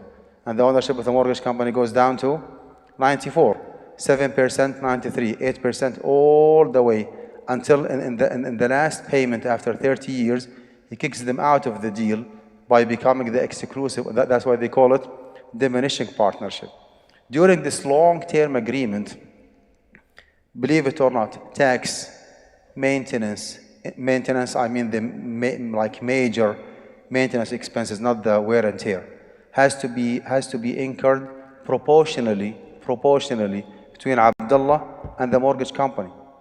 If he owns 10% of the property after 2 years, right? 10%, and the tax actually is $10,000, then he has to pay only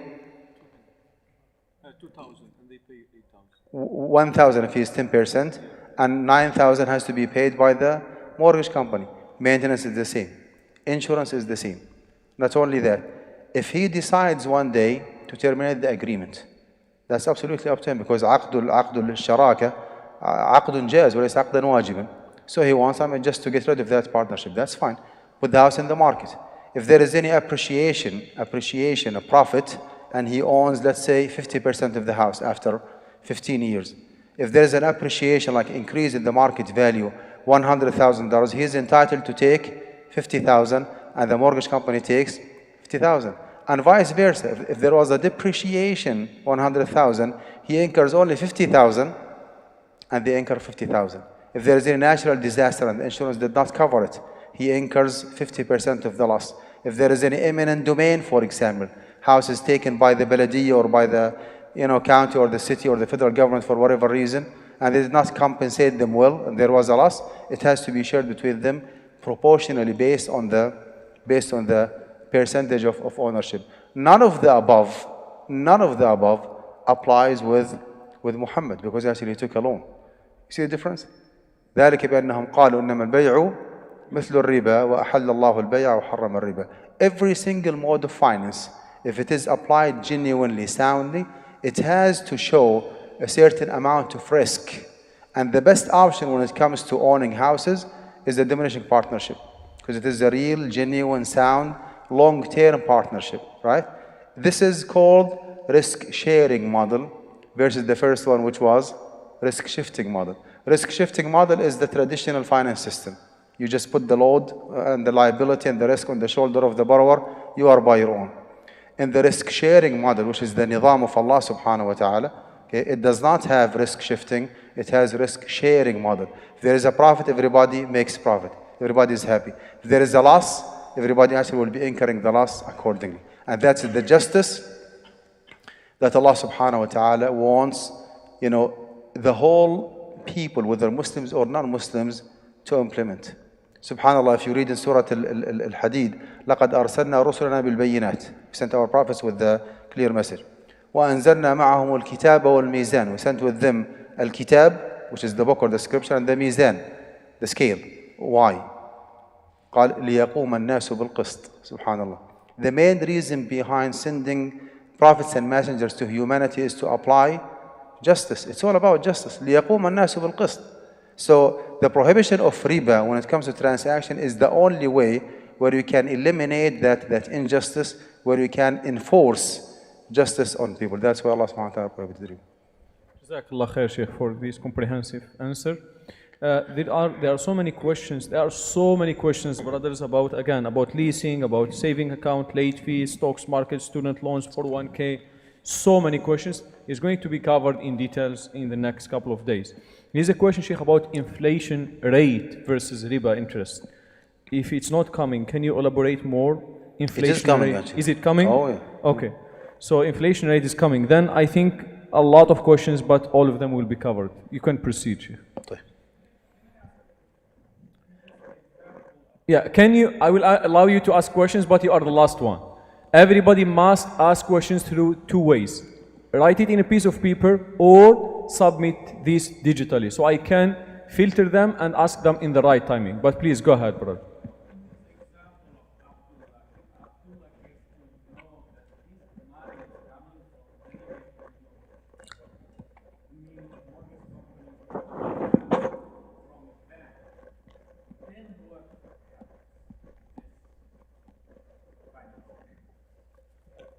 Did you understand the question? Can you ask your questions?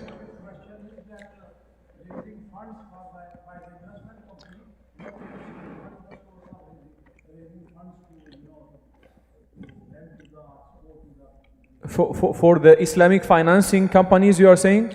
So he's asking basically Islamic financing companies, they are borrowing money from other banks, basically, right? This is what you are asking. So they are part of the system, RIBA system, even if they are.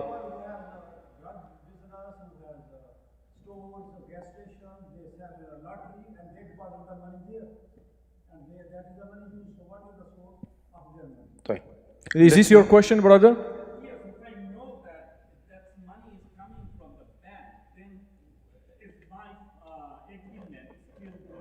Okay. Sheikh, تفضل. طيب. Let me give you like a general answer. General answer, not. Can I? So the question basically, if you are going to Islamic financing company, even if the aqd, the contract, supposedly is halal, right? Because it is partnership, not loan with riba. But the Islamic financing company, it's getting funds from bigger banks with riba. So what's the point of having a contract with them if they are getting their fund from bigger banks and banks who deals with riba? This is the question. طيب. Here is the answer, Akh al-Kareem, in general, regardless of the Islamic mortgage companies. As our Sheikh Jafar Jazakallah Khair said, that the Jewish community in Medina were dealing with interest. Is that correct? طيب, let me ask you all this question. Did the Prophet ﷺ transact with the Jewish community buying and selling in Al-Medina? Yes, he did. Can you show me any evidence, authentic, acceptable, weak narration, that the Prophet ﷺ refrained from proceeding with any transaction until he asked the Jewish guy, where did you get your money from? Is your money coming from riba or not? Can you show me any hadith in the authentic sunnah, accepted hadith, hadith sahih, hadith da'if, hadith hasan, that the Prophet ﷺ investigated or stopped any transaction until he did further investigation? Where did the other party, contracting party, get the money from? To my knowledge, there is nothing in the sunnah like this. What is the message here? The message here is very simple. You need to draw a line between the soundness and the permissibility of the deal between you and the other party versus where did he get the money from, right? With very, very, very few exceptions, to be honest with you. If you know, for example, that this money is stolen money, someone like stole the money or embezzled the money or extorted, like, took the money by force, ghasban, from someone, and he came, and you are positive that this is stolen or embezzled money, then you cannot take that money. But otherwise, you are not responsible for the permissibility of the resource, of the income of the other party that you are dealing with. You are not. I would assume that all these, just for discussion purposes, that all these so-called Islamic mortgage companies, their business actually is not that, well, that their mode of finance is Islamically acceptable. I mean, just for discussion purposes. If you agree with me that XYZ Islamic mortgage company is halal enough, right, then you should not care about where did they get their money from. Should not. That's completely different discussion. Now, in the real life here,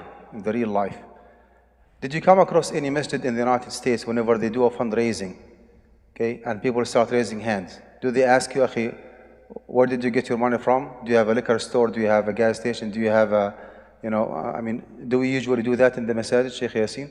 Okay. Although we might know that not every single individual in the community has a pure halal income, but is it our job and responsibility to investigate and not to take money from those people who do not have halal income? Is it our job? That's absolutely irrelevant to the discussion. Now, what we discuss is the permissibility and the soundness of the deal that you sign with the Islamic mortgage company. To answer the question, where did they get their money from? That's completely different discussion. Sheikh, follow up on this point. You said except few exceptions.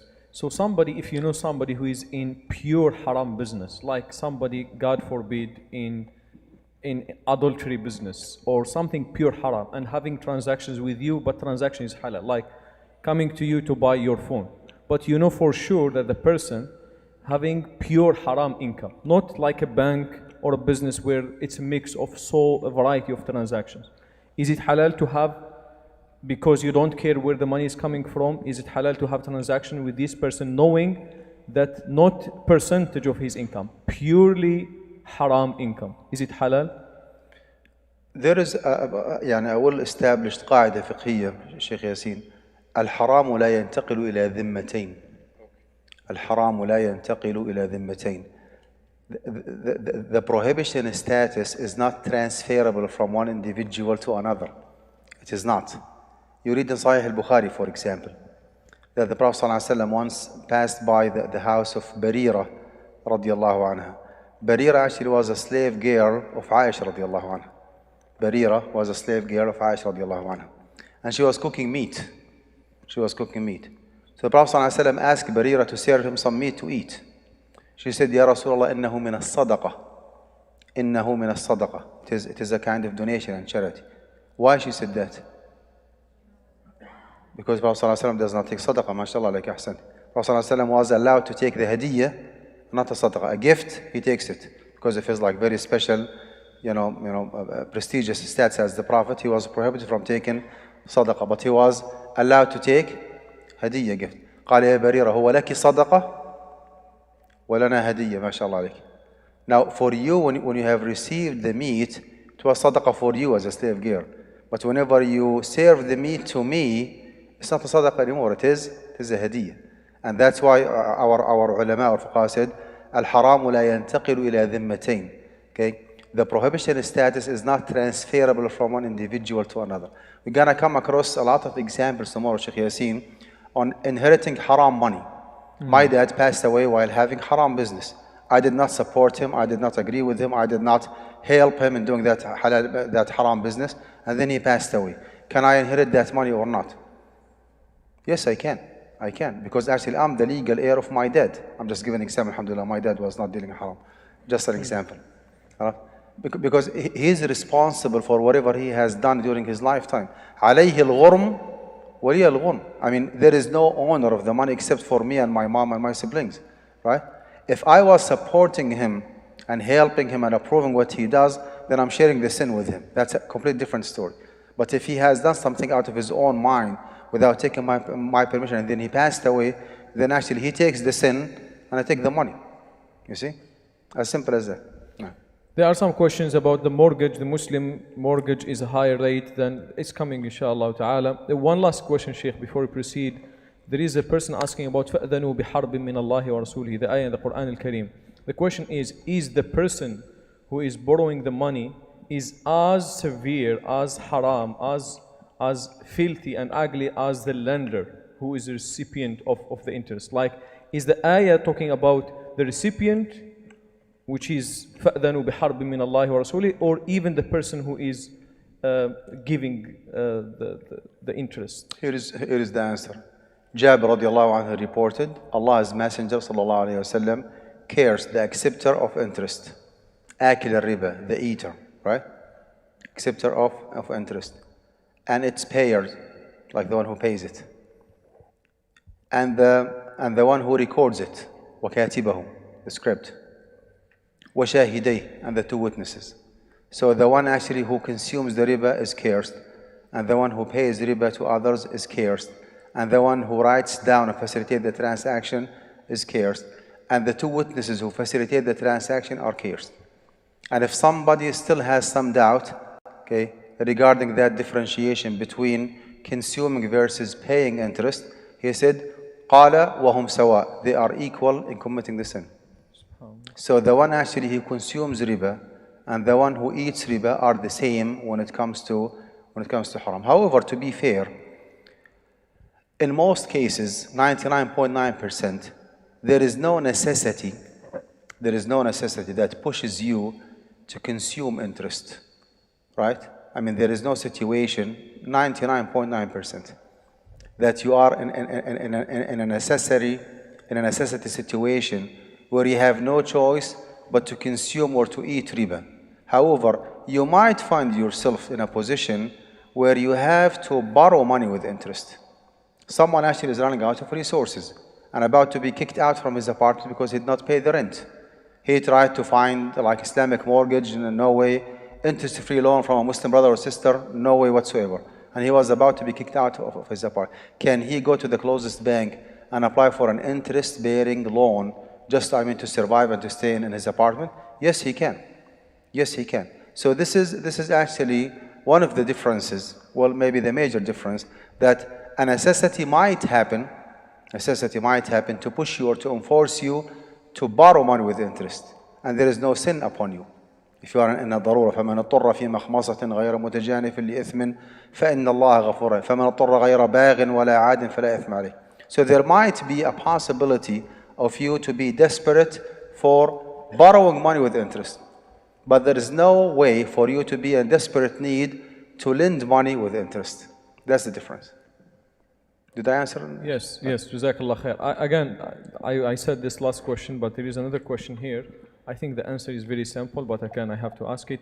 If I lend $5,000 to my friend with an agreement that it says you will pay me 5,000 plus 1,000, which is total of 6,000, is that haram over 1 year, a loan of 1 year?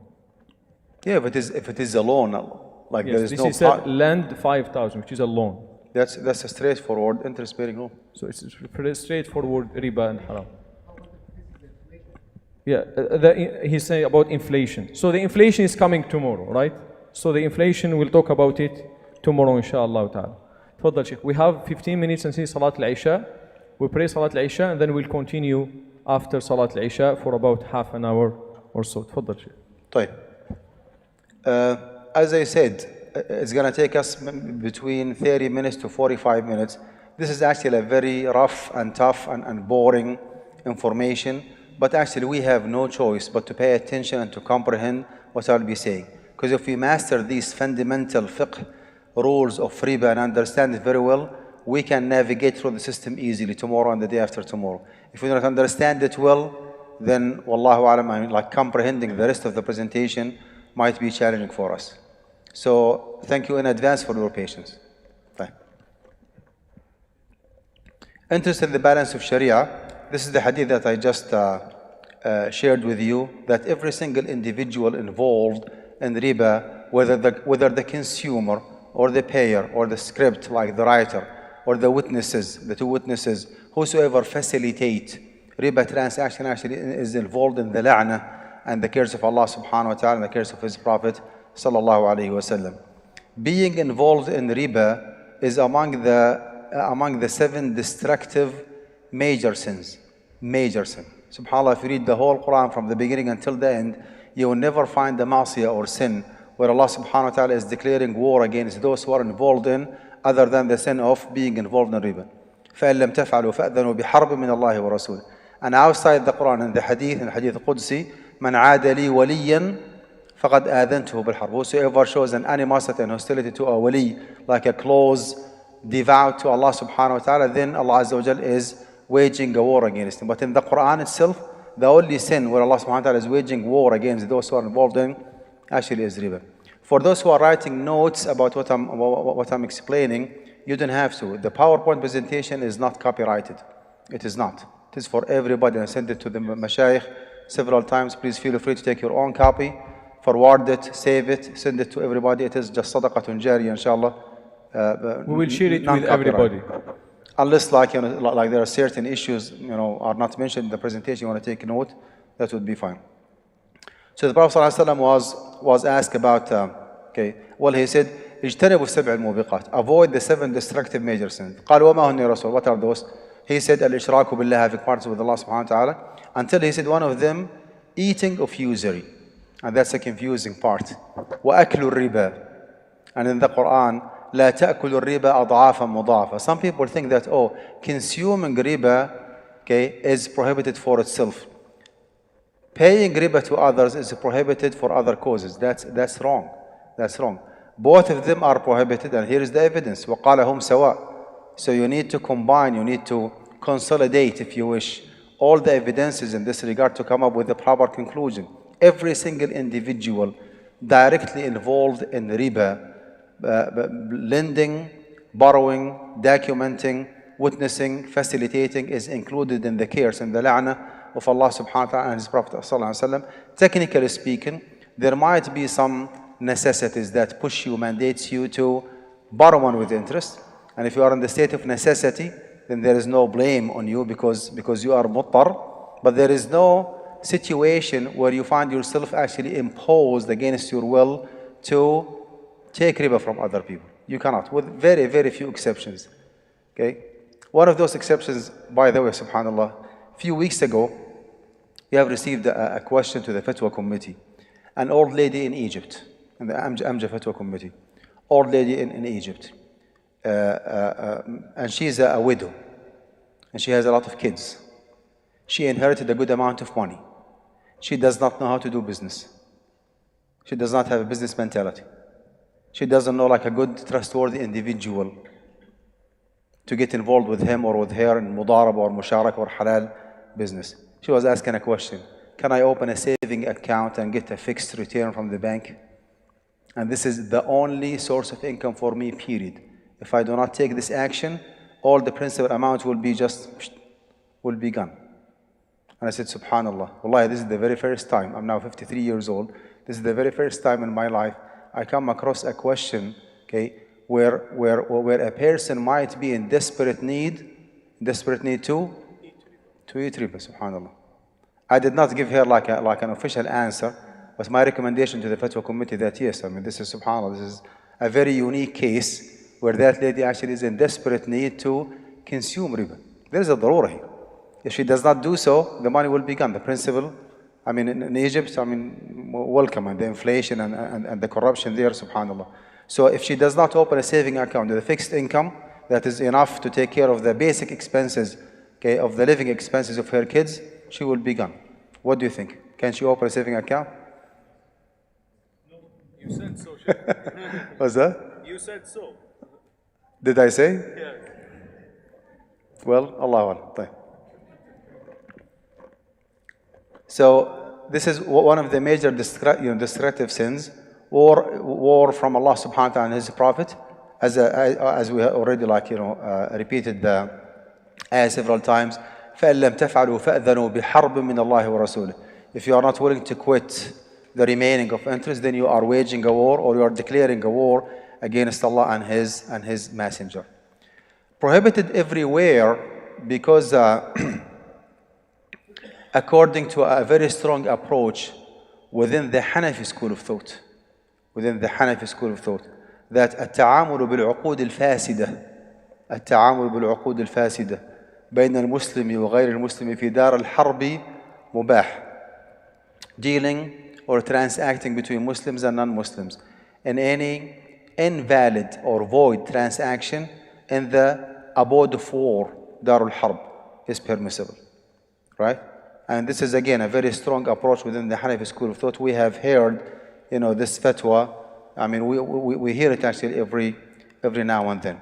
Engaging in invalid transactions with non-Muslims in the abode of war is allowed. Again, I mean, this is a Hanafi approach. Okay, the above fatwa, as I say here, is not sound opinion for the following reasons. It is not. Number one, from a pure fiqh perspective, if you compare the adillah of the Ahnaf and the adillah of the Jumhur, you will find easily, it's not our topic for tonight, but if you make a comparative fiqh between the adillah, you will find out the Hanafi approach, actually with all due respect, is a weak one. I mean, لا تنهض به حجة. Riba is haram every time, everywhere. You live in Mecca al-Mukarramah, you live in Las Vegas, excuse me, you live in Nigeria, you live in Jordan, it makes no difference. Riba actually is haram. Like any other prohibited matters in Islam, okay, riba is still haram. That's number one. Number two, if you want to go literally with the madhab, they permitted actually receiving interest and not paying interest to others. If you want to go with that approach, then receiving, because the Muslim actually is benefiting. While what we are talking about here in the US is Muslims paying riba to others, particularly when it comes to mortgaging homes. You are the one who is financially exploited and taken advantage of. So this again is the fatwa. And of course, I mean, USA is not an abode of war. It's not Darul Harb. To be honest, I mean, and fair enough with the Hanafi approach, الأحناف يقسمون الدار إلى قسمين. دار الإسلام وما سواه يسمى دار الحرب. So they have like a classification of the abodes. They have only two, nothing in between. It's either white or black. Anything that's not called Darul Islam is by default called Darul Harb. But it does not mean technically that this is an abode of war. No, it is not. It could be Darul Ahd, like an abode of covenant, right? America, for us Muslims living here, is not an abode of war. I mean, alhamdulillah, we have our own masajid, our own Islamic schools and universities. I mean, our gathering here is a very clear evidence that you are not living in an abode of war.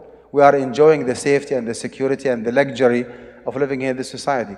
The freedom of religion that we have here in the USA is way more than the freedom of religion and speech that we have back home in what is so-called Muslim world. So it is absolutely incorrect to claim or to think that USA actually is an abode of war. Absolutely it is not. Some of the excuses that we live in a non-Muslim society, not because we want to follow the Hanafi approach, no, because I mean the riba system actually is prevailing, right? I mean this is the mainstream practice. It's almost unavoidable, and you will be finding out this presentation that most of those haram transactions because of riba are avoidable. And in many cases, there is an Islamic alternative. We talked about opening a saving account. How about opening a mutual fund account? With Muslim-based, they call them ethically responsible mutual fund account. And instead of making 2 or 3% haram interest in a saving account, you can make 10% halal profit while opening a mutual fund account. Investment account in a halal way. SubhanAllah, when there is a will, there is a way. Whatever is haram, you will find in most cases, you will find an Islamic alternative for it. So this is not a valid excuse, and the difficulty in avoiding it or living in a capitalist economic system society is not an excuse as well. By the way, the interest, like the capitalist economic system, where riba actually is a built-in component. Is it only in the USA? Well, it's a global system. It's a global one. If you go to Saudi Arabia, the finance system actually is a riba based. Back home in Jordan, my homeland, the whole system actually is a riba one. With some few exceptions, I have heard, I'm not sure, that in Pakistan, the finance system actually is an Islamic one. How much they implement the Islamic finance, I have no clue. I have heard that in Sudan, for example, the whole finance and banking system is an Islamic one. How serious they are in implementing Islamic finance, I have no clue. But the vast majority of the Muslims of the like countries in the Muslim world, their finance system is just a global capitalist interest-based one, where interest actually is a built-in component in the system. So honestly, there is no big difference between living in the USA versus living in the Muslim world when it comes to the prevalence of riba. Means are like objectives. Some, no? Oh, time's up maybe, or the computer is tired. Is Hussam around? Brother Hussam?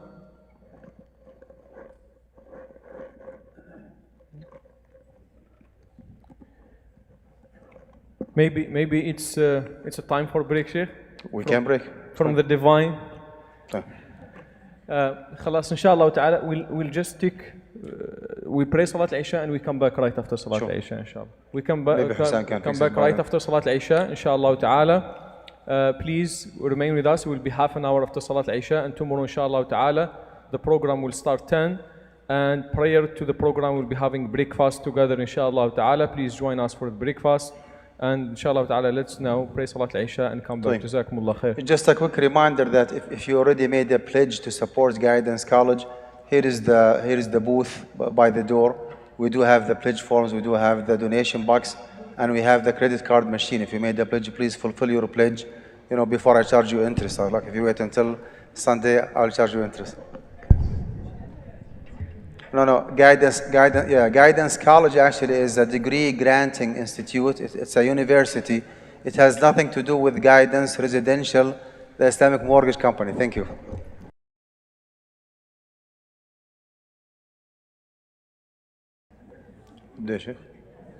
بسم الله الرحمن الرحيم الحمد لله رب العالمين اللهم صل وسلم وبارك على محمد وعلى آله وصحبه أجمعين. Moving on, as you see here, means are like objectives. This means that al-wasailu laha hukm al-ghayat. if your goal actually is noble, because actually some of the activists here, especially like laymen, people who do not have, I would say, enough knowledge in Islamic finance or in the Islamic fiqh in general, they call actually for getting involved in riba to strengthen the finance of the Muslim, to be more influential, to be more financially stable. And they come up with a package of excuses that the more you get involved in the system, the more money you will be having, the more strength and power, the more influential you will become in the society. And here is the answer actually. Here is the answer. Allah subhanahu wa ta'ala is the one, Allah subhanahu wa ta'ala is the legislator. He is the one who decides what's haram and what's halal, as well as His Prophet alayhi salatu wasalam. ما أحله الله ورسوله فهو الحلال وما حرمه الله ورسوله فهو الحرام. The most important thing actually during your whole lifetime is to abide by the rules of Allah Azza wa Jal. And if you say that violating the rules and dealing with interest will bring more power to the Muslim community, excuse me, maybe you did not mean it, but you are challenging Allah subhanahu wa ta'ala. You are telling Allah, Ya Allah, you do not know, I know more than you. You prohibited riba. Riba is supposed to be permissible because we cannot be powerful without dealing with riba. And this is actually something that has really severe consequences when you challenge Allah subhanahu wa ta'ala in His sovereignty and His jurisdiction to legislate what's haram and what's halal. That's exactly like the example of someone, excuse me all, who is stealing money to donate the stolen money, give them to the needy. Well, your noble is cause, but the means to reach to that cause actually is not a noble one. You steal money to donate it? No. You work hard, you make halal money, and then you donate. And likewise, if you want to be financially influential, you can. And you will see as we go, inshallah, with the presentation, that as I always say, when there is a will, there is a way. Wallahi, we can challenge the system in the USA and establish our own Islamic finance institutes. We have tens of good examples to follow. Tens of good examples. I was discussing with the mashayikh today the possibility of your community here establishing your own Islamic mortgage company off the system, away from Freddie Mac and Freddie Mae. You can put your resources together and just establish a genuine and sound and 100% halal Islamic mortgage company only to serve your own community. What does it take to do so? When there is a will, there is a way. Moving on. Necessities remove restrictions. That's absolutely correct. الضرورات تبيح المحظورات. We do have a default rule and we have an exception. Default rule and exception. The default rule is that riba is haram. The exception, whenever someone comes across a necessity according to the definition of necessity in the Islamic system, not based on our own desires, because sometimes actually I do have $5-7 million dollars worth of business, and I find myself so desperate to borrow another 2 or 3 millions to strengthen and to empower myself and to upgrade my system. Well, this is not a necessity. This is not. Okay? I try to convince myself that I'm doing something, good, but actually it is not. Necessity has its own definition. If that definition is implemented and proven, then yes, the floor is open. I said several times, someone is running out of resources. He wants to provide food on the table for his family members. He wants to pay the tuition fees for his kids. He wants to pay for the rent of his house. No halal, no interest, like Sadaqah, what do you call it? Qardun Hasan, interest-free loan. Can that person borrow money with interest? Of course, actually he can, because the necessity actually is there. طيب. Ask fiqh councils. It's always like safer to go with collective opinions or collective professional opinions or fatwa, if you wish, versus going with certain individuals. Certain muftiin might be lenient in certain area, might be very conservative in certain area. Excuse me, although he or she is a mufti, but it does not mean that he comprehends all the different abwab and chapters actually of fiqh. Some people actually are well known to be very advanced in their understanding of the Islamic inheritance law. But they are not that professional in food, for example, and medicine. They are not that professional in the Islamic judiciary system, or in the Islamic penal law, or in the Islamic finance system. So do not put all eggs in one basket, as they say. Do not refer to only one mufti. If you find an authentic, reputable, well acceptable fiqh council, I would say stick to it. right? One of those, suggestions, I would say, is our Fiqh Council, the Assembly of Muslim Jurists of America. We do have actually the Presidential Committee, right? And then we have the Resident Fatwa Committee, the Permanent Fatwa Committee, 7 different members living in the USA for years and years. Okay? The Secretary General, the head of this committee, Sheikh Salah Al-Sawi, our Sheikh, and we have 6 more members. One of them is Dr. Muhammad Al-Zuhaili, who is a well-known faqih who came from an Emirat, Syrian faqih who came here to the USA a few years ago. Al-Abd al-Faqir, myself, and some other mashayikh from different states in the USA. What is unique about those people, again, is that, alhamdulillah, they are well known to be specialized in fiqh al-Islami in particular. It's not only PhD in Islamic studies, no, it's PhD in fiqh or in comparative fiqh, like in the Sharia and the Islamic law, plus living in the USA for a long period of time, plus being involved heavily with the community. We always receive questions, okay? We get educated, as I told the mashayikh today, we get educated by our community more than what we educate our community. And one more time, I start with only 12 or 13 slides 20 years ago. Now, alhamdulillah, I have 390 plus slides. And the majority of those information came as a feedback from the community, alhamdulillah. However, collective fatawa are not equivalent to ijma'. Be careful, do not confuse yourself. Ijma' actually is the unanimity or the consensus of all scholars at a certain era on a certain rule. That is close to impossible to take place nowadays. However, having a collective fatwa by a fiqh council, okay, like AMJA, for example, the Assembly of Muslim Jurists of America, or if you follow our sister organization, the European Council of Fatwa and Research. This is a well-established, mashallah, fiqh council, but they serve the Western general, like USA, Canada, and even Europe. While Assembly of Muslim Jurists of America, we are limiting ourselves to USA and Canada. Referring to those fiqh councils actually is safer for you, because this is a collective effort has been done by a group of people of knowledge, not only one individual. Now, the second part of the presentation is summary of the types of interest.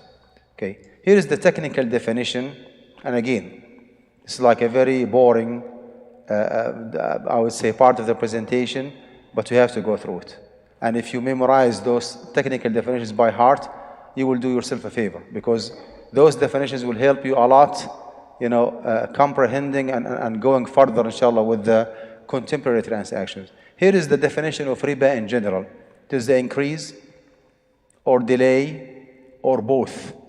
So we have one category called the riba of increase, riba al-fadl, and we have another category called riba an-nasa, or riba of delay, or both. Okay, both actually is a third category, which is riba an-nasiyah, when riba al-fadl or riba of increase and riba of delay both are combined together, taking place simultaneously in a certain transaction. That's called riba an-nasiyah. Fadl, nasa, nasiyah. Riba of increase, riba of delay, and riba an-nasiyah. Increase or delay or both in submitting certain assets in certain transactions. So we have one category, and we have a second category, and a third category, submitting certain assets. Not every single asset, by the way, is a riba-based one, right? We have only certain assets who are subject to riba. Certain items, we call them al-amwal al-ribawiyya. Food and money, that's it. Food and money. In certain transactions, believe it or not, we have only 2 different transactions in the whole Islamic finance system. 2 different transactions are subject to riba. They might be affected by riba. Aqd al-qard, the loan agreement, and the sale agreement. If there is no loan agreement, if there is no sale agreement, then you are safe enough, unless otherwise proven. Unless otherwise proven. So riba of increase, riba of delay, and riba an-nasiyah. Let's start with the first one. Riba al-fadl means the exchange of homogeneous commodities. It did happen that Bilal radiallahu anhu, Bilal ibn Rabah, offered the Prophet ﷺ like a good quality date fruit or tamr to eat. He asked him, where did you get that tamr from, the date from? He said, Ya Rasulullah, كان عندنا تمر رديء. We used to have like a bad quality date, and we exchanged maybe 5 pounds for 3 pounds. قال لا تفعل. Do not do that anymore. And subhanAllah, can you believe it? Bilal radiallahu anhu, al-mubashsharu bil-jannah. I mean, this is like, off topic. Bilal was granted Jannah during his lifetime. He was not educated enough on riba. Can you believe that? He committed riba unknowingly. What was the reaction of the Prophet ﷺ? Did he shout and scream and make a big deal out of it? Just educated him. Do not do it anymore. Okay? You sell what you have, you get the money, and you buy whatever you want. So you have to do them like in two different transactions. It's all about education, subhanAllah. Okay? Do not do it anymore. Sell what you have, get the money, buy what you have. So when it comes to exchanging homogeneous commodity, if you exchange 5 pounds of date fruit with 3 pounds, different quality, that's riba, even if you submit immediately, right? Of course, I mean, this is based on the hadith of the Prophet ﷺ, الذهب بالذهب والفضة بالفضة والتمر بالتمر والملح بالملح مثلا بمثل يدا بيد هاء وهاء فمن زاد أو استزاد فقد أربى الحديث المشهور. And I will inshallah come across this hadith. But again, riba al-fadl, if you do like a spot transaction, you exchange $10 for $11. Those examples do not take place in the real life. Do not get me wrong. They are just like, fundamental information for us to comprehend and to understand. Someone might ask a question. Why the Prophet ﷺ is prohibiting $10 to be exchanged for $12 on the spot? Well, this is actually a nonsense business, right? I mean, no one would take $10 and take it back $12 on the spot. It does not happen. It's absolutely correct. Prophet ﷺ does not want us to extract money from the money. He wants you, in order for you to make those $2, to involve that $10 in a business. You buy something, you sell it, you get involved, you add some like added value to the society. You take some risk, and because of the transaction that you did, actual, real, tangible transaction, you deserve the $2 that you want. That is the whole point behind the prohibition of exchanging homogeneous. Homogeneous means identical, the same. Homogeneous commodities, food or money only. Only food and money.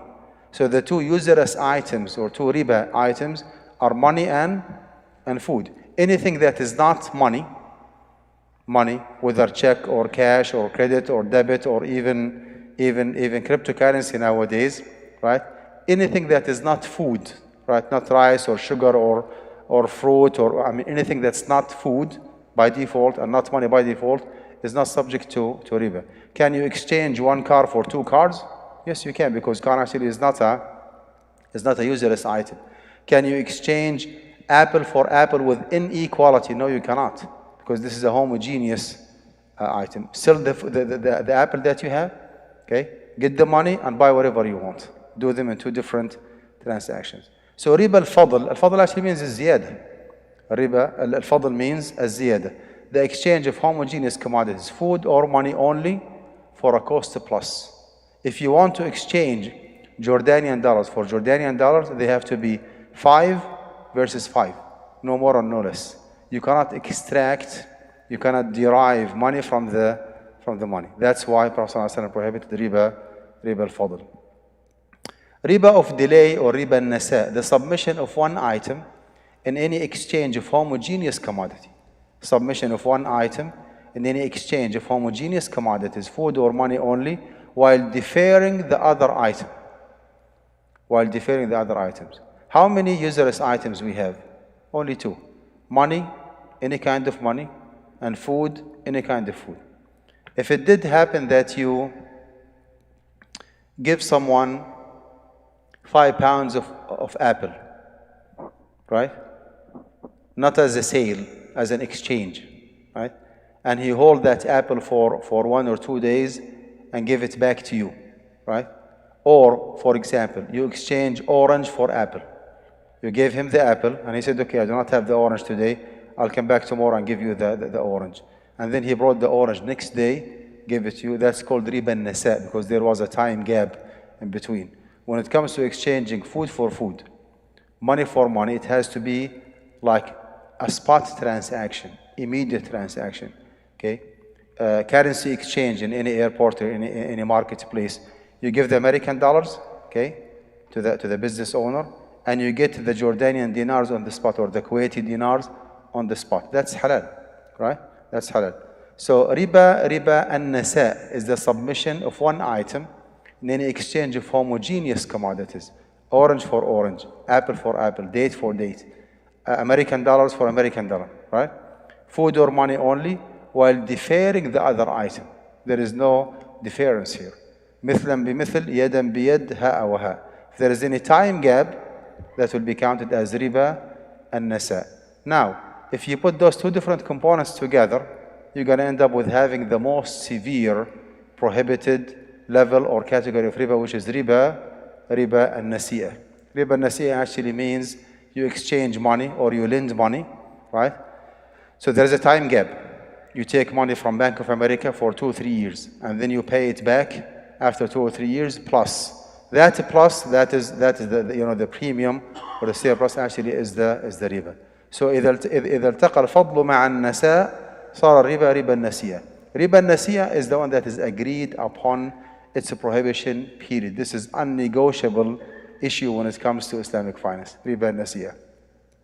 Maybe some of the Sahaba radiallahu anhum was arguing riba al-fadl, whether or not it is haram, but that's a different discussion.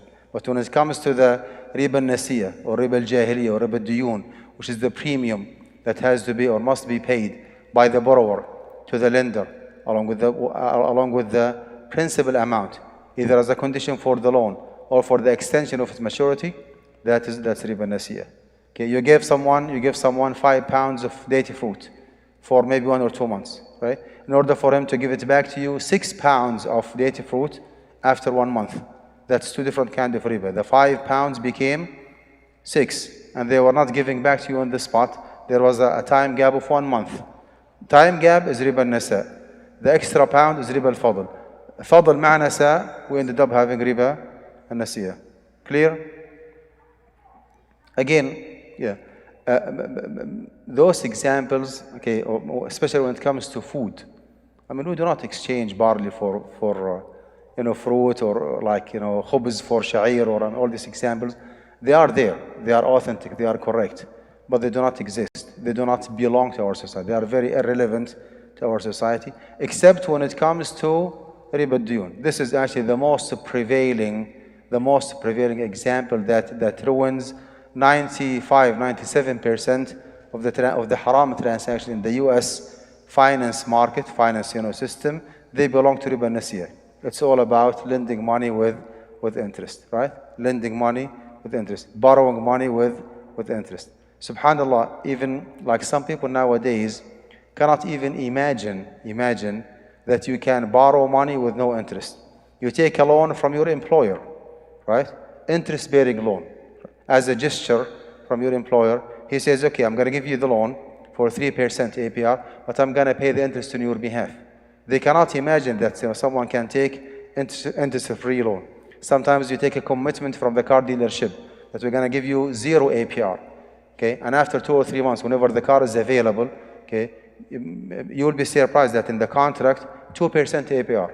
And the salesperson would say, do not worry, we will pay the interest on your behalf. They have to involve riba some way, somehow. You see? So again, the most prevailing kind or category of riba nowadays is riba al-nasiya. Riba al-nasiya that belongs to ad-diyun, interest-bearing loans. Interest-bearing loans. Whether explicitly when you go to the bank and take a loan, or otherwise through the different examples that I already explained before Isha, opening a saving account, paying a late fees, overdraft charge, and so on and so forth. So the riba could be introduced directly or introduced indirectly to do. As I said here, an-nasi'a applies, what is this? Oh, mashallah. اللهم اجعلني مستجاب الدعاء اللهم اجعلني مستجاب الدعاء اللهم اجعلني مستجاب الدعاء.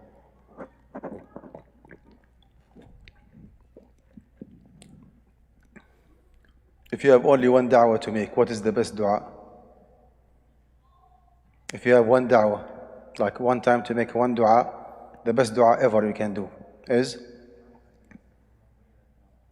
اللهم اجعلني مستجاب الدعاء اللهم اجعلني مستجاب الدعاء. Whatever you make dua after that, inshallah, will be accepted.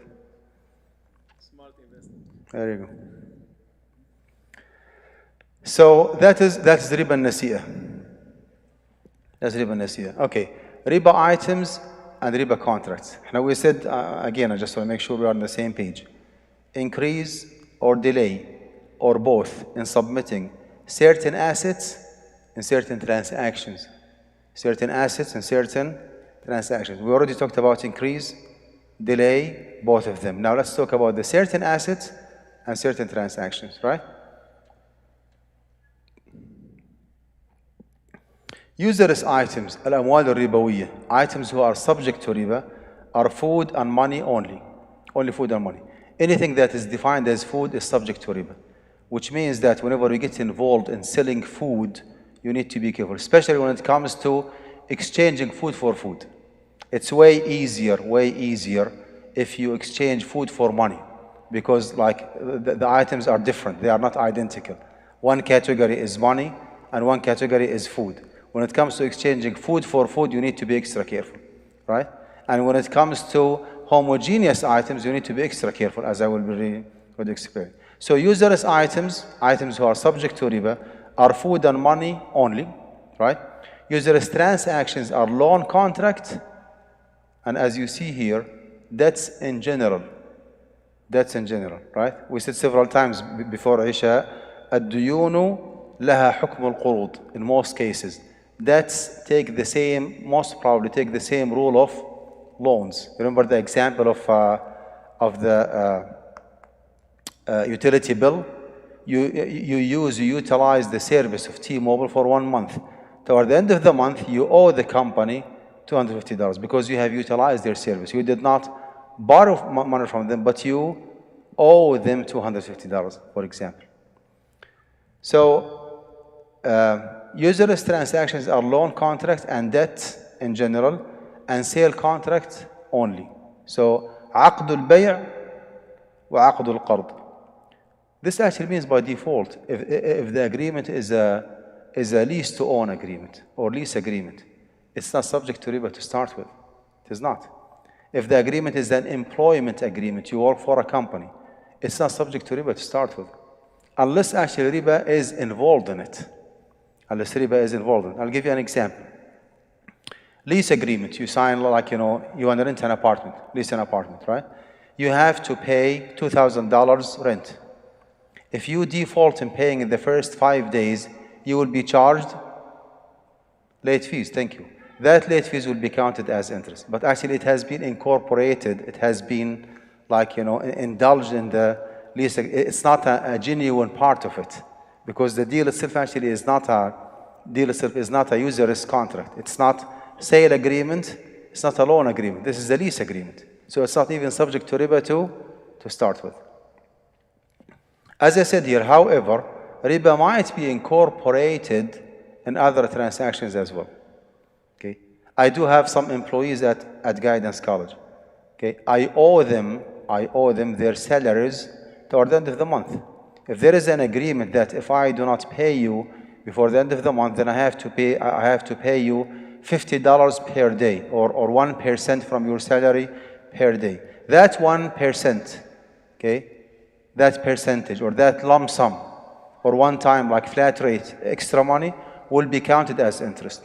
Not because the employment agreement is subject to interest, no, because interest has been incorporated. It has been added up to the original agreement.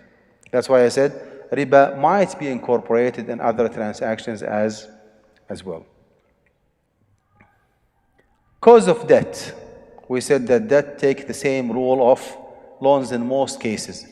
Cause of debt. Causes for debt are wide-ranging and are certainly not limited to loans. For business owners, for example, it includes the wages and salaries of employees. I do have employees at Guidance College. So I owe them their salary. They did not borrow money from them. I did not borrow money from them, but actually I owe them their salary toward the end of the month.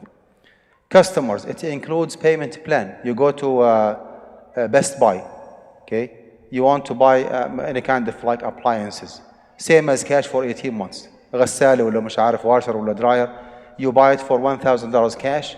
You buy it for $1,000 for 18 months. Same as cash. Which one actually is better? Of course, why should you compromise $1,000 at once while we can break it down to 18 months? If it is same as cash, you owe Best Buy, okay, the other like 11 payments that you did not pay. So it's not a loan, it became a debt. You did not borrow money from them. You took a ghassala, you took it home, appliances, right? Washer or dryer. And you paid, you made a payment for only the first payment. So whatever is remaining is technically called a debt. Means دين وليس قرضا. القرض means the loan. من ذا الذي يقرض الله قرضا حسنا, referring to the صدقة فيضاعفه له. Oh, that's the only halal interest-bearing loan. You give a qard to whom? Allah subhanahu wa ta'ala. من ذا الذي يقرض الله قرضا حسنا. Who is willing to give Allah subhanahu wa ta'ala قرض حسن فيضاعف له أضعافا كثيرة. If Bank of America gives you 3-4%, Allah subhanahu wa ta'ala gives you 700% أضعافا مضاعفة. حلال 100%. وذلك فضل الله يؤتيه من يشاء سبحانه. So customers, it includes payment plan or fees for utility service. Fees for utility like water, electricity, phone bills, as I already explained. Hence, every loan falls under debt.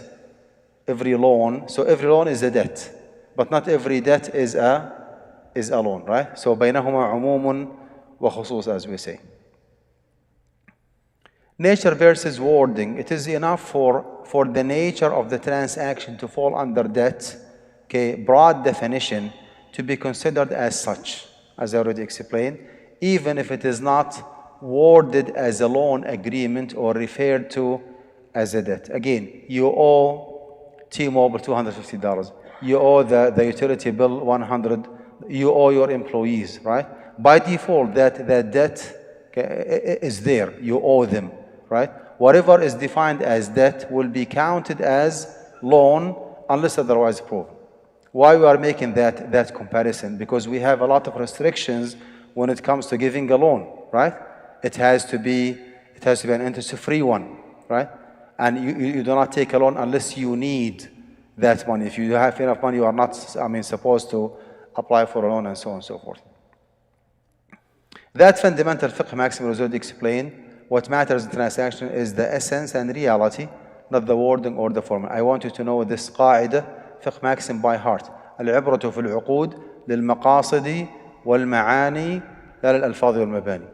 Do not get tricked by certain terms, okay? The word interest is removed and they put instead of it, musharaka or murabaha or musharaka. No, we are not silly, alhamdulillah. We are well educated in Islamic finance. We dig in depth and we find out what is the nature of the agreement. If it is proven that someone is giving money, loan or non-loan, we do not care, giving money, and that money is guaranteed to be paid back. And the premium on top of it, lump sum, one-time payment percentage, we do not care, is guaranteed as well. And that money advancer or financier is not taking a risk whatsoever. That is the interest-bearing loan that Allah subhanahu wa ta'ala prohibited, even if it is introduced to you as otherwise. User-less loan contract. Okay. If the borrower returns the loan with a stipulated increase, this is referred to as riba al-fadl. You give 5 pounds of dated fruit and you take 3 pounds, or you give 5 and you take 6. So there is an inequality, okay? So see here, with a stipulated increase, this is referred to as riba al-fadl. Even if the transaction actually is a spot one, you take 5 and you give 5 and you take 6 or 7, that's riba al-fadl. This is actually what happened with Bilal radiallahu anhu when he mistakenly did it. As soon as interest is introduced to the loan agreement, the agreement is rendered sinful. It became an interest-bearing loan. Whether that is the onset of the agreement or later agreed upon. This is actually kind of problematic. You cannot proceed with a credit card without agreeing to paying interest. And I'm saying here, or later agreed upon, which means that you are willing from day one to pay interest in case of using your credit card for cash withdrawal, right? And in some cases, believe it or not, in case of using your credit card for international transactions, be careful. Some of the credit card companies here, if you purchase some items from Algeria or from Pakistan, they charge you 3 different charges. Wire transfer fees, which is fine. Currency exchange fees, they make some money from the currency exchange, from the local, currency, dollar to the other local currency. They make some money in between, which is fine. Some of those companies consider any kind of international transaction as if it is a cash withdrawal, believe it or not. If that is the case, then you cannot use that particular credit card for international transaction, just FYI. So as soon as the interest is introduced in a loan agreement, the agreement is rendered sinful, whether that is on the onset, like upfront, like when you go to Bank of America to apply for a loan, of the agreement, or later agreed upon. كان الرجل يقرض الرجل فإذا جاء الأجل قال أمهلني وأزيدك. Like what happened in the Jahiliyyah, people used to lend to one another interest-free. Upon the maturity of the loan, either the lender would approach the borrower by saying, take more time and pay me more, or the borrower would say, give me more time and I will pay you more. Both actually are haram, but they are not in the same level of prohibition. Be careful, right? Whenever riba is unavoidable, it has, you have to prove necessity to permit it. If the riba is avoidable, you have to prove haja, just public and general need to allow it. This is actually a general rule. If a certain agreement or contract does not have any violations whatsoever, then it is halal by default. You do not have to convince me that I'm in desperate need to buy this house from Amin Housing, for example, that operates off the secondary market. It's halal. You don't have to tell me that I'm in need, right?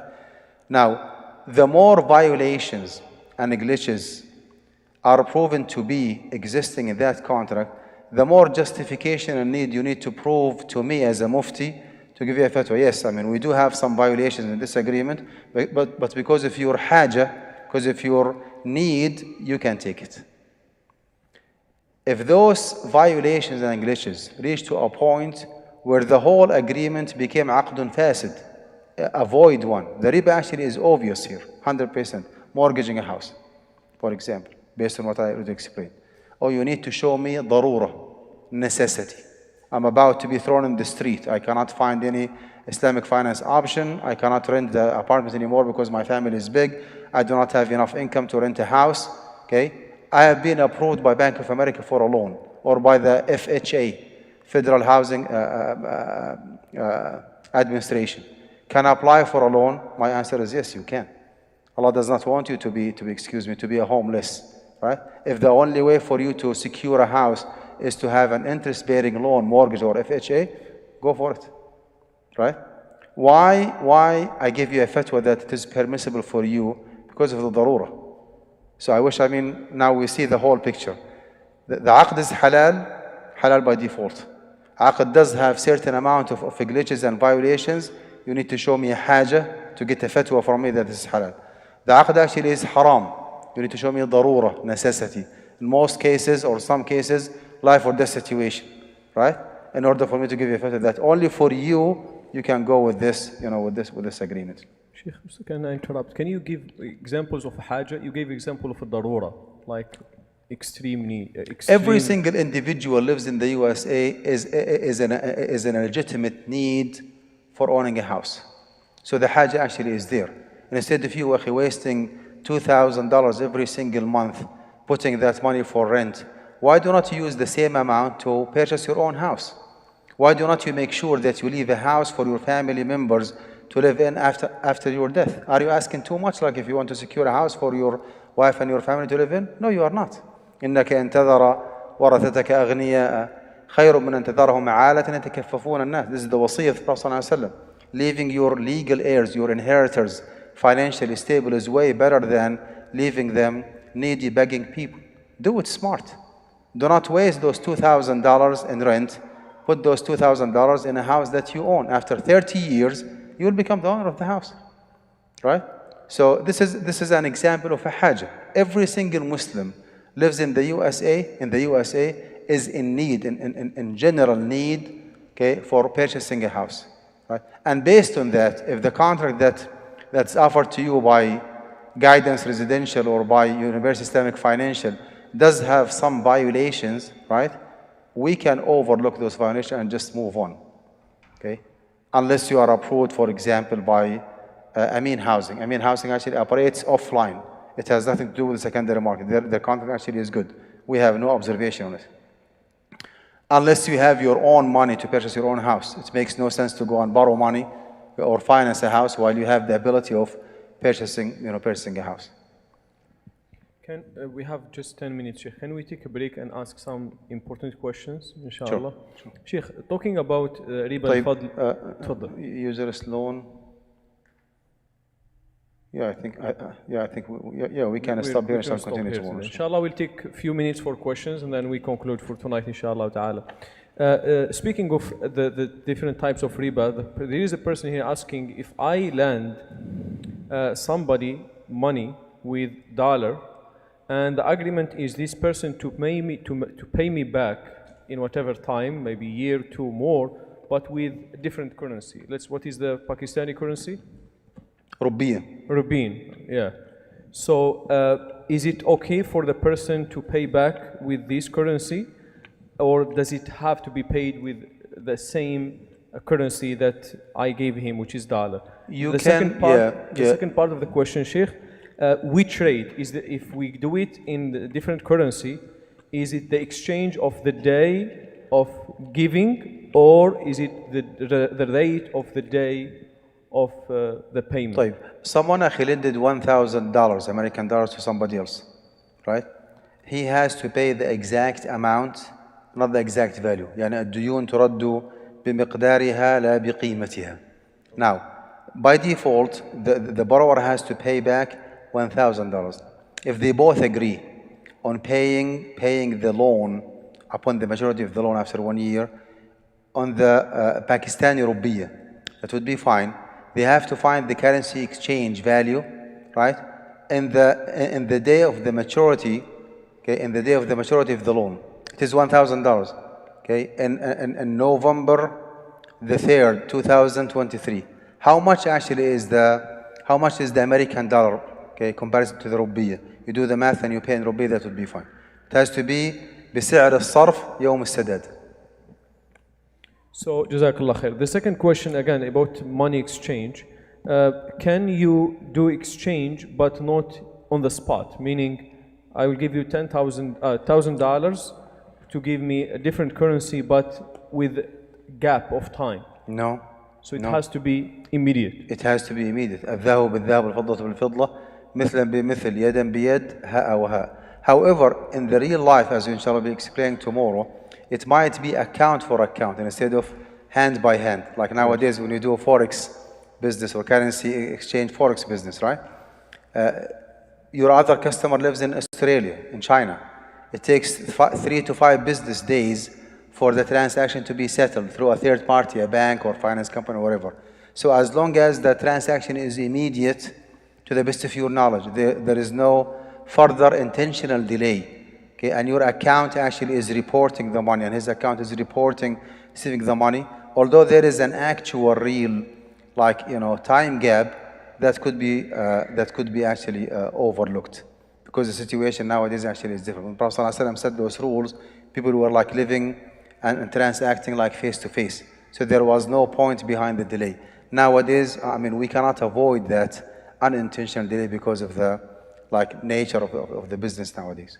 So when you spoke, Sheikh, about riba al-fadl, which is the first type of riba, you mentioned that if you give you $10, you cannot give $11 or $9. It has to be $10 with $10. So if somebody would like exchange, he won't give you a bill of $10 and needs bills of $1, but he has only $9 with him and he needs exchange. Is it okay, or does it have to be $10 with $10?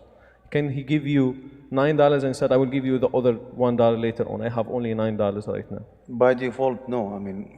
This is a currency exchange. It has to be, 10 for 10. With no time gap. If I recall, there was a fatwa by Sheikh Ibn Uthaymeen.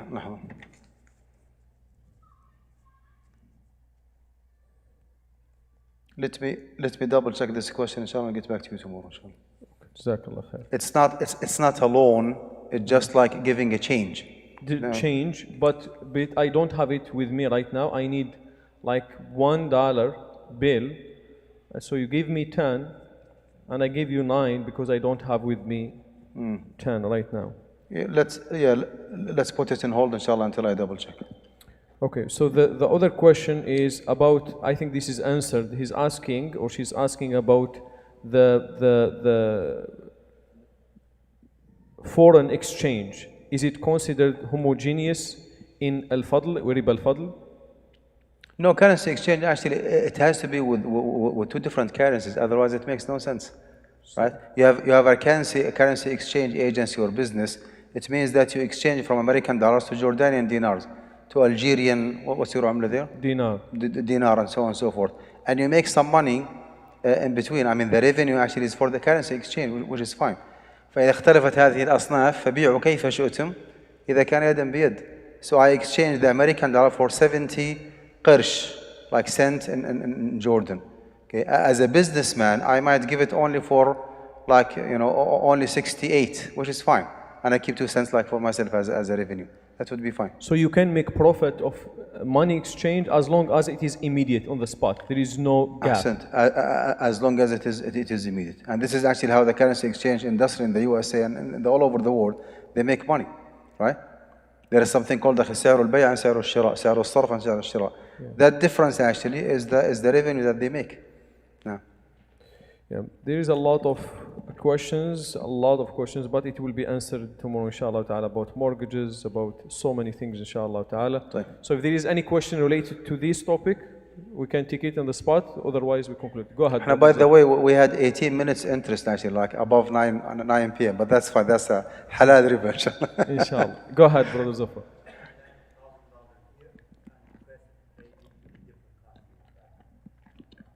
So let me repeat the question. Can I lend $1,000 and in the US and?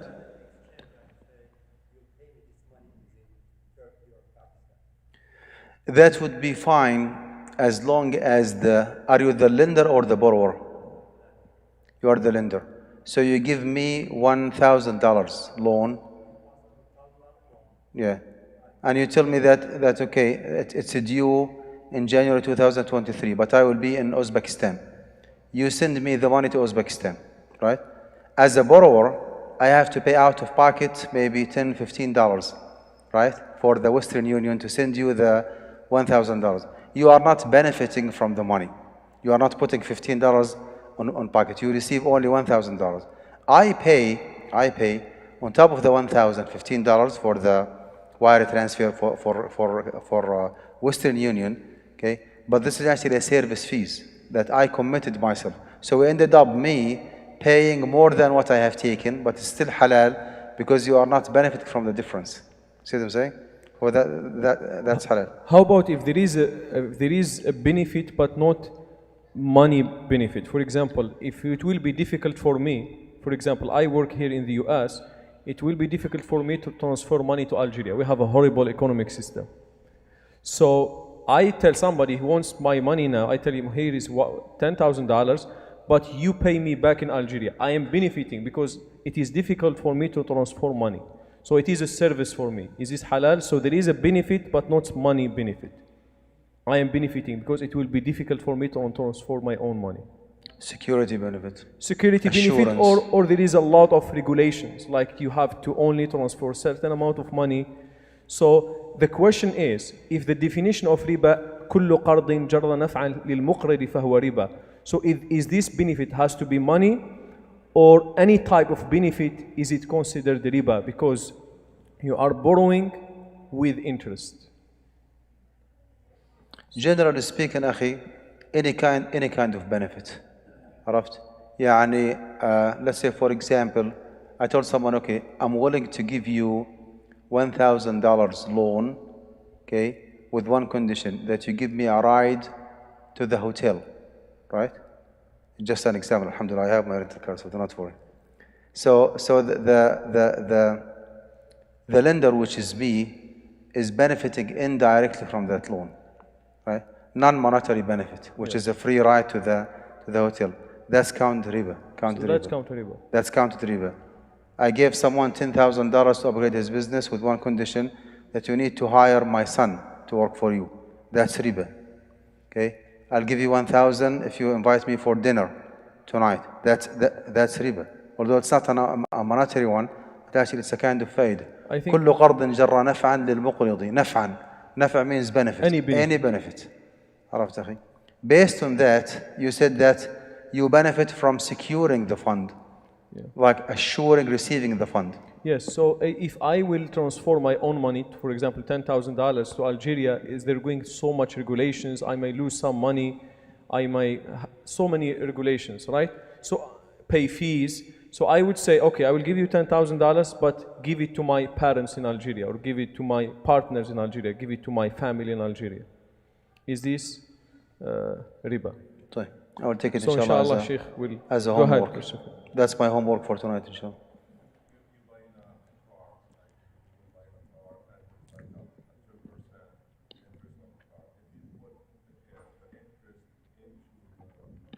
That inshallah will be discussed tomorrow, capitalizing the interest. But basically it's not an ideal option. It's not. Because actually the samai riba nature actually is very obvious there. You capitalize the interest, you negotiate increasing the price, not decreasing the price.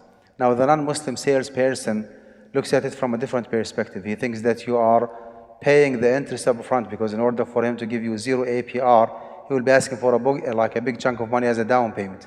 That's why commonly it's known buyout interest.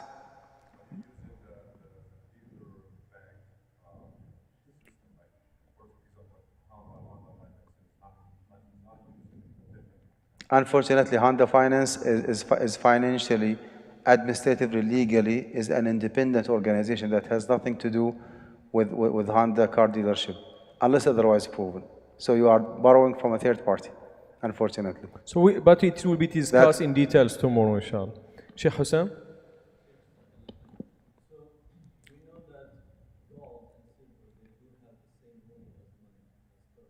Right.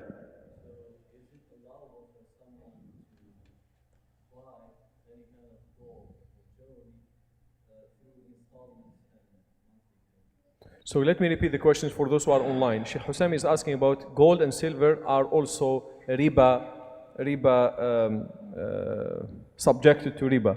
So his question, can I buy with money, with a currency, dollar or otherwise, buy gold or silver with installment plan? According to the 4 different madhahib, you cannot, because gold is gold.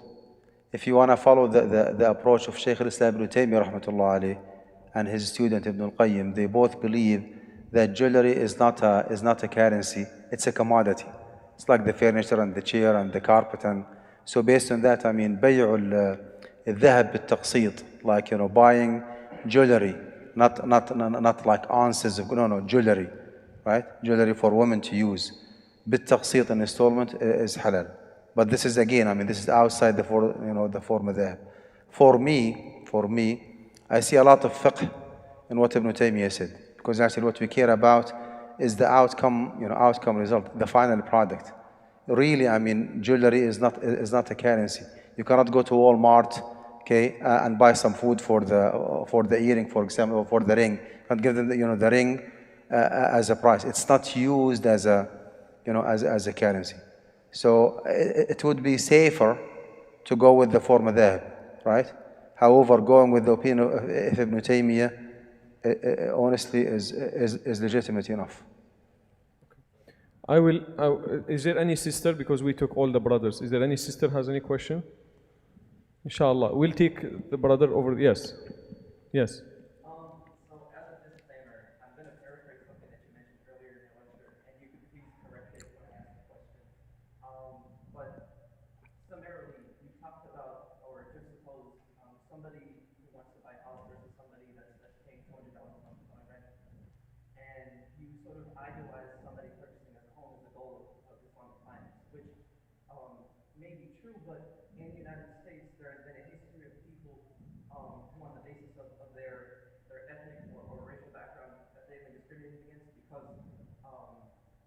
Somebody wants to purchase a home for $50,000, but because they're not white or hold $70,000 instead, $70,000 for the home. And moreover, as we know, the recession of 2008, there were some predatory lending practices in subprime mortgages specifically targeted at people of color and low-income communities, that further necessitated the fact that they couldn't buy a home and instead had to purchase or lease an apartment or pay $200,000 for that. So what I'm asking is there anything in Islamic finance that giving the Muslims recognizing somebody being taken advantage of? Let's say I'm trying to purchase this home for $200,000 and I know somebody's getting it for $150,000. And to recognize when a loan is a predatory.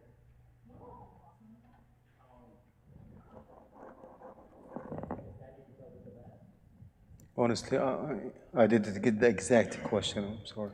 Can you send it, because it's almost 9:30. Can you send this question in writing to the Sheikh? Inshallah ta'ala, he will address it the first time probably tomorrow, inshallah. But we have... My bad. Honestly, I didn't comprehend the question. I'm sorry. I think we really have to conclude. We have sisters with us, they have families. So inshallah ta'ala, we will take the questions. If you can send it in writing, or inshallah ta'ala tomorrow we'll answer the questions. Inshallah ta'ala we conclude for tonight. I will give the chance to Sheikh to conclude, inshallah. Tfaddal. طيب الله يجزيكم خير. Do you think it is a good idea to keep the questions on hold for tonight, inshallah? So once we finish, just keep the questions, and inshallah we'll continue tomorrow. That inshallah will be the end of our session for tonight. I did not finish the first part of it, which is the technical details of riba, but inshallah we'll continue tomorrow, and then we'll move on to the practical examples, bank loans and mortgage and life insurance and credit card, like those practical examples that everybody actually is waiting for, and financing homes and financing cars, inshallah. سبحانك اللهم وبحمدك أشهد أن لا إله إلا أنت نستغفرك ونتوب إليك اللهم صل وسلم وبارك على محمد وعلى آله وصحبه أجمعين السلام عليكم ورحمة الله وبركاته. Here's my business card if you want to take it. Inshallah ta'ala, tomorrow the breakfast is 9:30 and the session inshallah ta'ala will start 10. If you can bring some breakfast to share, that will be appreciated, and the masjid will provide some inshallah ta'ala.